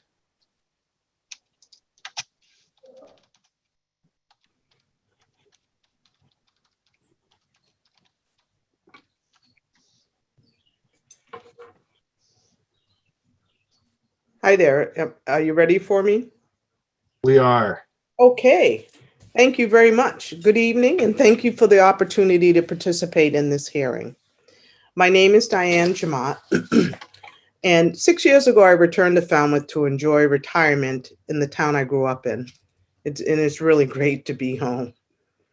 I'm participating in this hearing because it is one of the few opportunities the public has to speak to the vital roles that FCTV plays in our community. I'm also recently appointed to the FCTV board, of which I am very excited and very proud. The town of Falmouth made a great choice in 1992 when it selected FCTV to be their community media partner. My hope is that this partnership continues. 29 years of growing together to provide timely, accurate coverage and information, including graduations, municipal meetings, working with the business community, the worship community, the people of the town to discuss and embrace important issues such as social justice.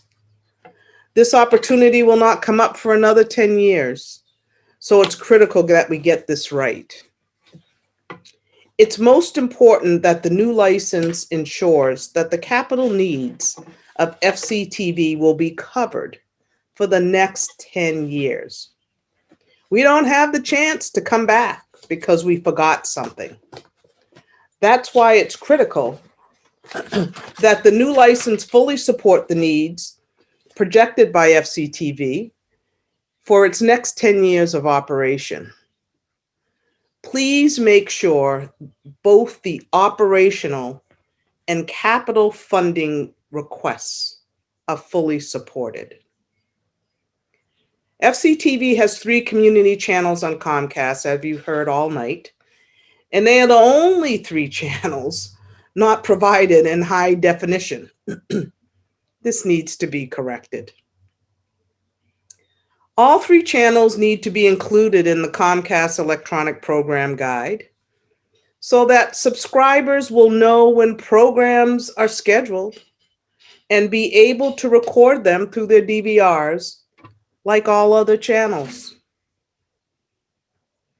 With complex work and family schedules, Comcast On Demand would allow cable subscribers the ability to view municipal meetings and other critical information when possible, not only when being broadcast, like all other channels. And to ensure continued quality service, all wiring should be upgraded to fiber, and additional locations will need to be added throughout the town to accommodate growth over the next 10 years. Remember, this is a 10-year project. This is not an annual review. So we must be thorough. We must be mindful of the amount of time we're talking about here, because we don't get a chance to come back. And to ensure that we get the best service, the fiber upgrade is very important. I want to thank you for your consideration of these important matters. Town made an excellent choice in its selection of FCTV as its community television entity and has made a significant investment in its ability to provide outstanding services since 1992. The town needs to make sure we continue to enjoy the best possible services as we move forward. Again, I thank you for the opportunity to share these comments. Mary Swope is next. Oh, sorry. Yes, Mary Swope. Sorry, I was muted.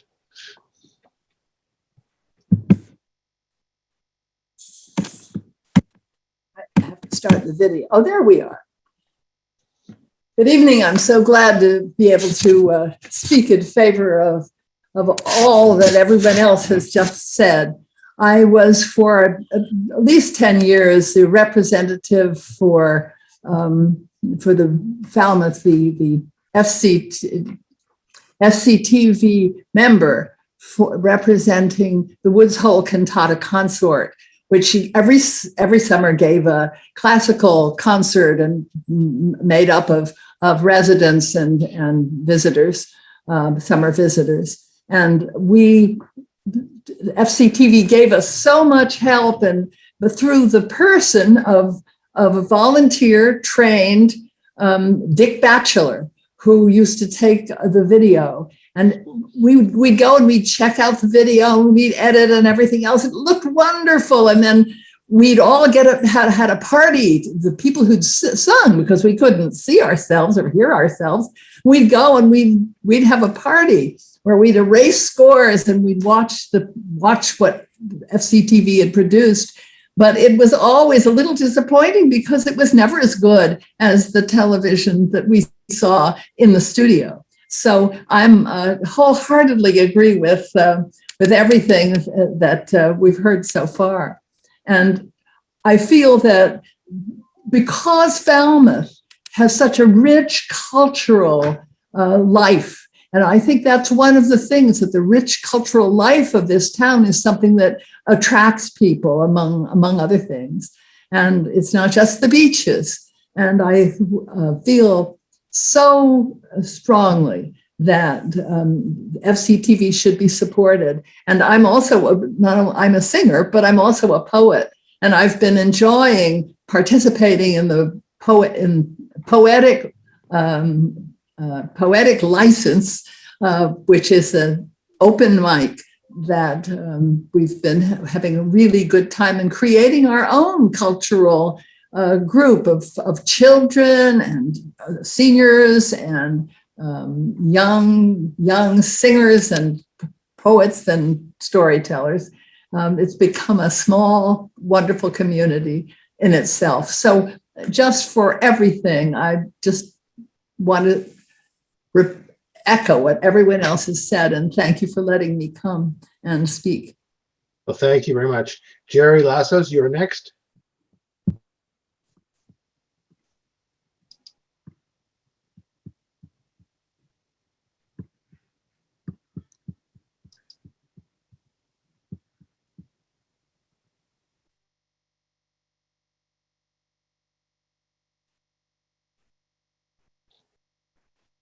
Jerry, you have to unmute.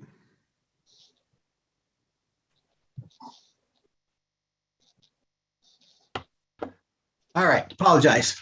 Thank you for the opportunity. I just wanted to talk about the value that FCTV has to me on a personal basis. I moved to Falmouth 2 years ago, and I've had the opportunities with the goal of meeting community members and immersing myself in the community. And I ended up becoming a community producer. So I had firsthand exposure to the staff, the outstanding staff for training, support for high-tech equipment, and the opportunity to attend and videotape top quality programs, events representing FCTV, and the opportunity to participate in meaningful programs related to equity, diversity, and social justice, and have those courageous conversations. As far as the value to the department I am contracted with, I'm contracted with the Mashpee Wampanoag Education Department. I myself am Tongva from Los Angeles, but I'm honored to be working with the Mashpee Wampanoag Education Department. We have plans to expand services to local school districts and to serve Indigenous students and families. We have plans to give voice to those students and to access the training and empower students with this technology and have that voice extended in existing in programs or providing programs specific to the Indigenous community. And as far as the Indigenous community, the opportunity to reach them on a larger basis is extremely important, as our own department can help them navigate through the school systems. The heightened awareness that FCTV can provide of our services and plans to expand our services, I think is going to be vital to the Indigenous community. If I were to summarize in 3 words what FCTV means to me and to the community: value, community-based focus, and professional staff of the highest quality. And I'm honored to speak on their behalf. So thank you very much. Thank you. Next, I'd like to ask Jenny Putnam to speak.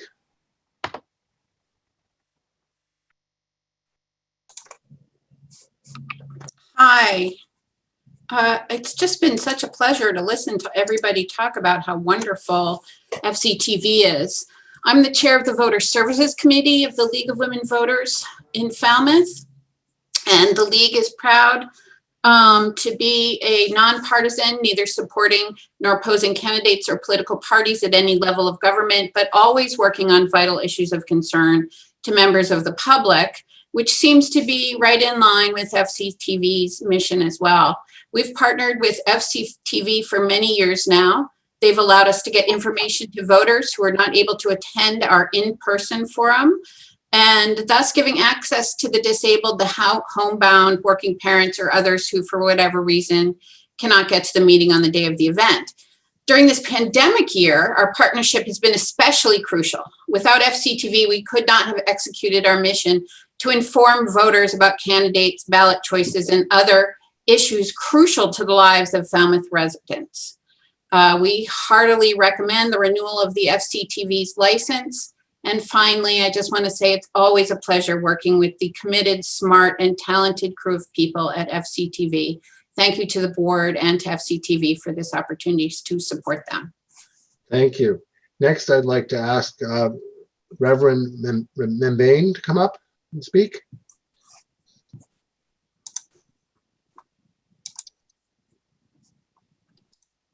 Well, good evening, honorable members. My name is the Reverend Will Mebane, and this opportunity to speak to the Falmouth Cable Committee public ascertainment hearing is appreciated, and I do so in support of a new cable license with Comcast for FCTV. As both a Falmouth resident at 103 Main Street and as rector of St. Barnabas Church, located across from the village green, I have numerous examples of the benefits FCTV provides our community. Where I reside and the church offer a ringside seat to the activity held on the green by citizens, nonprofit, and other organizations. What's significant perhaps to this hearing is the number of times FCTV is present for those events, providing area residents information often not offered by other media outlets. The Boston and Providence TV stations are not there. Only FCTV provides video coverage of these important activities. St. Barnabas has benefited immensely from FCTV airing its Sunday religious services. This has been particularly helpful during the COVID-19 pandemic, when members and non-members alike, without access to YouTube or Zoom, were able to be fed spiritually by watching FCTV. My first professional career was in broadcasting after earning a degree in radio, television, and motion pictures. While that was, yes, during the dark ages, I have an appreciation for the value of high definition television. So I urge an upgrade of FCTV's 3 local channels to high def and inclusion of FCTV program information on the Comcast electronic program guide. Finally, I have intimate familiarity with the commitment of FCTV to offering local programming to address issues critical to our society. It has been my privilege for almost a year now to serve at the request of FCTV as co-producer and co-host of The Conversation. This program is dedicated to tackling issues of race and racism in Falmouth and on Cape Cod.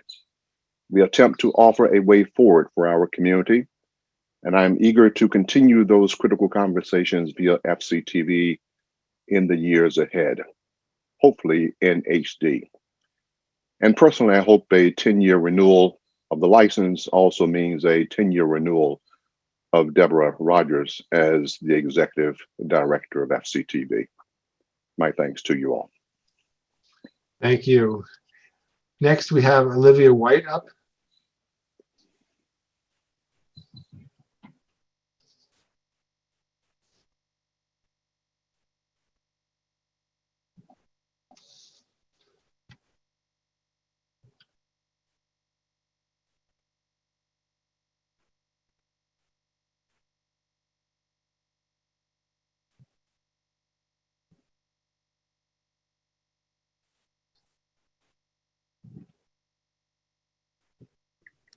Olivia, you need to unmute, please. There she is.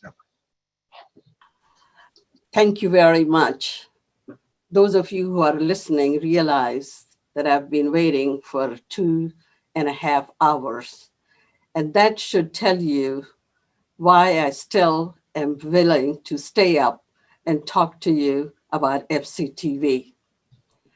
This is really very timely meeting tonight.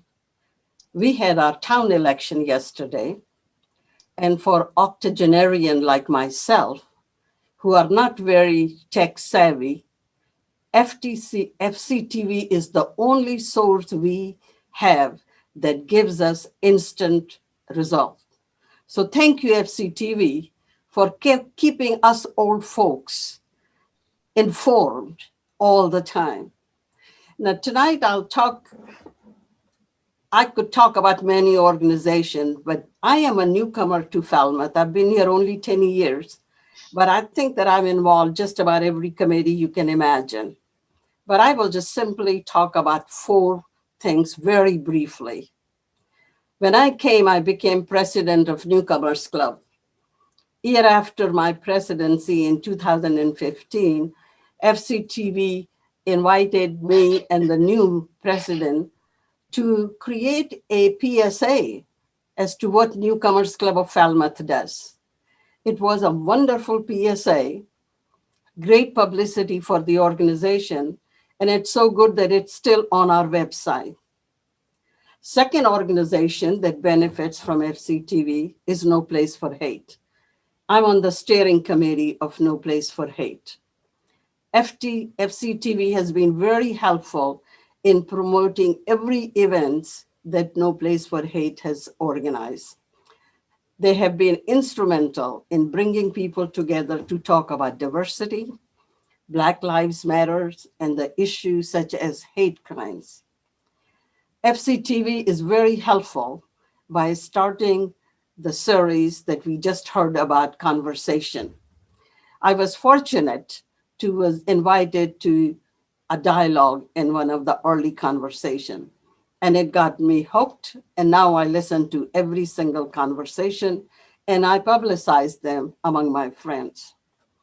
Another organization that I came across is Chamber of Commerce. Before the pandemic, I was the regular volunteer at Chamber of Commerce, and I actually watch once a week Mark Kasparian and Susan Jovella taping the show that will go to FCTV so people will know what's coming up at the next week. Well, that got me to join FCTV, and that got me to start watching FCTV. And the last but not least, I want to raise my voice for the faith community. During this pandemic, FCTV was instrumental in providing the space, the technology to faith communities so they can reach the people who couldn't go to worship services. For this, I am so grateful. FCTV is very vital to this community of Falmouth. I have greatly enjoyed the friendship of Bob and Deborah, and I thank you for this opportunity to speak as late as it is. Hope Comcast is listening to older folks like me who are dedicated to FCTV. Thank you very much. Thank you very much. Next, we have up Andrea Bauman.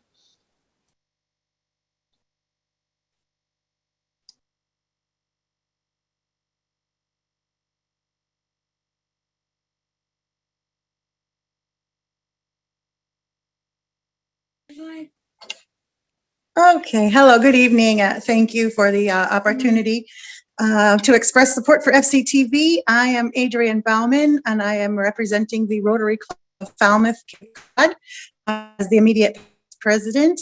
I just want to say, as a nonprofit organization, we have really valued our relationship with FCTV and the platform that they provide for us to share our content, to promote our PSAs, to create amazing PSAs that, as others have said, VIPs and Miss Olivia just said too, that the PSAs are so great that we continue to use them over the last couple of years. So thank you for your professional quality content, you guys.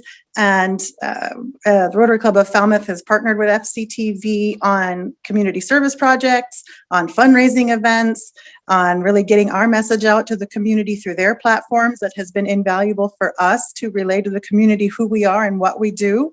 And as a resident of Falmouth myself and a parent of a school-age child, I really value what FCTV offers on the educational program to keep in touch with what's going on in our schools, as well as in local government, as well as just entertainment, watching the sports events, the road race in particular, the cultural programming. I too have participated in the Poetic License. That's really an awesome community. So really just to throw it out there on behalf of the Rotary Club of Falmouth, on behalf of myself and my family, we really, really value FCTV and all that they bring to our community. I think that Todd Bidwell said it best, so just ditto on everything that he said on behalf of VIPS and Tracy Crago. And yes, please, high def. We have the technology like the $1 Million Man or $6 Million Man. Let's do that. And also to echo what was said earlier, party on Wayne, party on Garth. Thank you. Great, thank you. I think if there's no one else who wants to talk, at one point we had about 60 people on the call. I've been able to whittle that down to 18. If there's anyone else who still is waiting to talk, please indicate so in the chat window. Otherwise, I'm going to, and you can still indicate in the chat window, but I'm going to continue a little bit. I'm going to turn to the Cable Advisory Committee and ask if there are any questions or anyone from the committee or our town representative, Jennifer Mullen, would like to say anything at this time. Speaking for myself, nothing of importance. Nothing from me other than to thank everyone who stayed through the hearing and participated and offered their very helpful comments so that the town and Comcast can take all of this ascertainment into consideration going forward with the upcoming license renewal. Thank you. Attorney Solomon, do you have anything you'd like to add at this point? Just add that, as stated at the beginning, that a public hearing, particularly this public hearing, can really make a difference. I know that from my experience in working with Comcast and with working with Government Affairs Manager Mike Gala, that they take seriously and listen to what those local needs and interests are. As is mentioned before, meeting those needs in a reasonable way makes Comcast a stronger company and a more important part of the Falmouth community. So it's been very helpful. The further submissions will be helpful as together with the town, we put together the ascertainment record, and then from there, meet with Mr. Gala to find a way where these needs, which are unique in the Commonwealth. I've never seen a better public access program than here in Falmouth, working throughout the state for 25 years, that those needs are met going forward. And I believe Comcast will come to the table and recognize those needs and negotiate a license that works for both parties. So thank you. Select Board Member Taylor. I was just really impressed with the number of participants and what they had to say. I thought that was really important. And the second thing I just want to clarify, Deb, did you say you have 46 letters? And Michael, did you say you had 30? I just want to make sure I have my numbers correct. Well, I would say during the meeting, I got at least another half dozen letters in. So I have well over 30. Most of the people writing to me are in support of the local office, but there are a few other things in there as well, but I haven't. Okay. And I do have 46 letters. I was just waiting to see if I know that maybe close to a dozen people had to leave tonight that were here to speak. So I wanted to give them the opportunity if they were going to copy us on the letters to add those, and we'll get those over to the cable committee tomorrow. Okay. I just wanted it for my notes so that when I speak to the select board, I just want to have the right numbers. Thank you. Just though, as you're saying that, I did add to the chat our email address as well as the website. you can go on the town website and our committee is there and you can contact us. Most people have left at this point, but for anyone who still wants to reach out to us, and I'm going to comment on that in a few seconds. I just wanted to, thank everyone too for coming out tonight, and it really is a tribute to, community television and how it works with our local government and particularly the community. I also want to mention how important too, and we did hear it, as a thread throughout the evening, but I wanted to reiterate how important the customer service office is to the town of Falmouth and the citizens of Falmouth, and being able to actually go to the office instead of trying to call a phone number or get their business done with Comcast, because it is really their connection is, of the uttermost importance. I think one of the most important things that Falmouth wants to retain. But I just want to thank everyone again for coming out and putting on a great hearing. Okay, so I want to remind everyone that Ascertainment is not yet closed. Written comments and letters may be submitted on or before Tuesday, May 24th. Please look at the Town of Falmouth website for instructions on how to do that. Council has also asked that I state that the town reserves the right to hold an additional hearing if necessary. I want to thank everyone who came out to this hearing, and as I said, it pointed out that your voice matters. I will still take a couple questions in a minute, but I have to thank Bob Fenstermaker.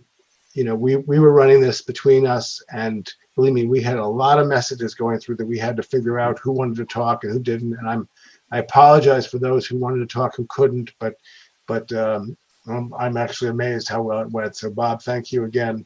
Deb, you want to say something?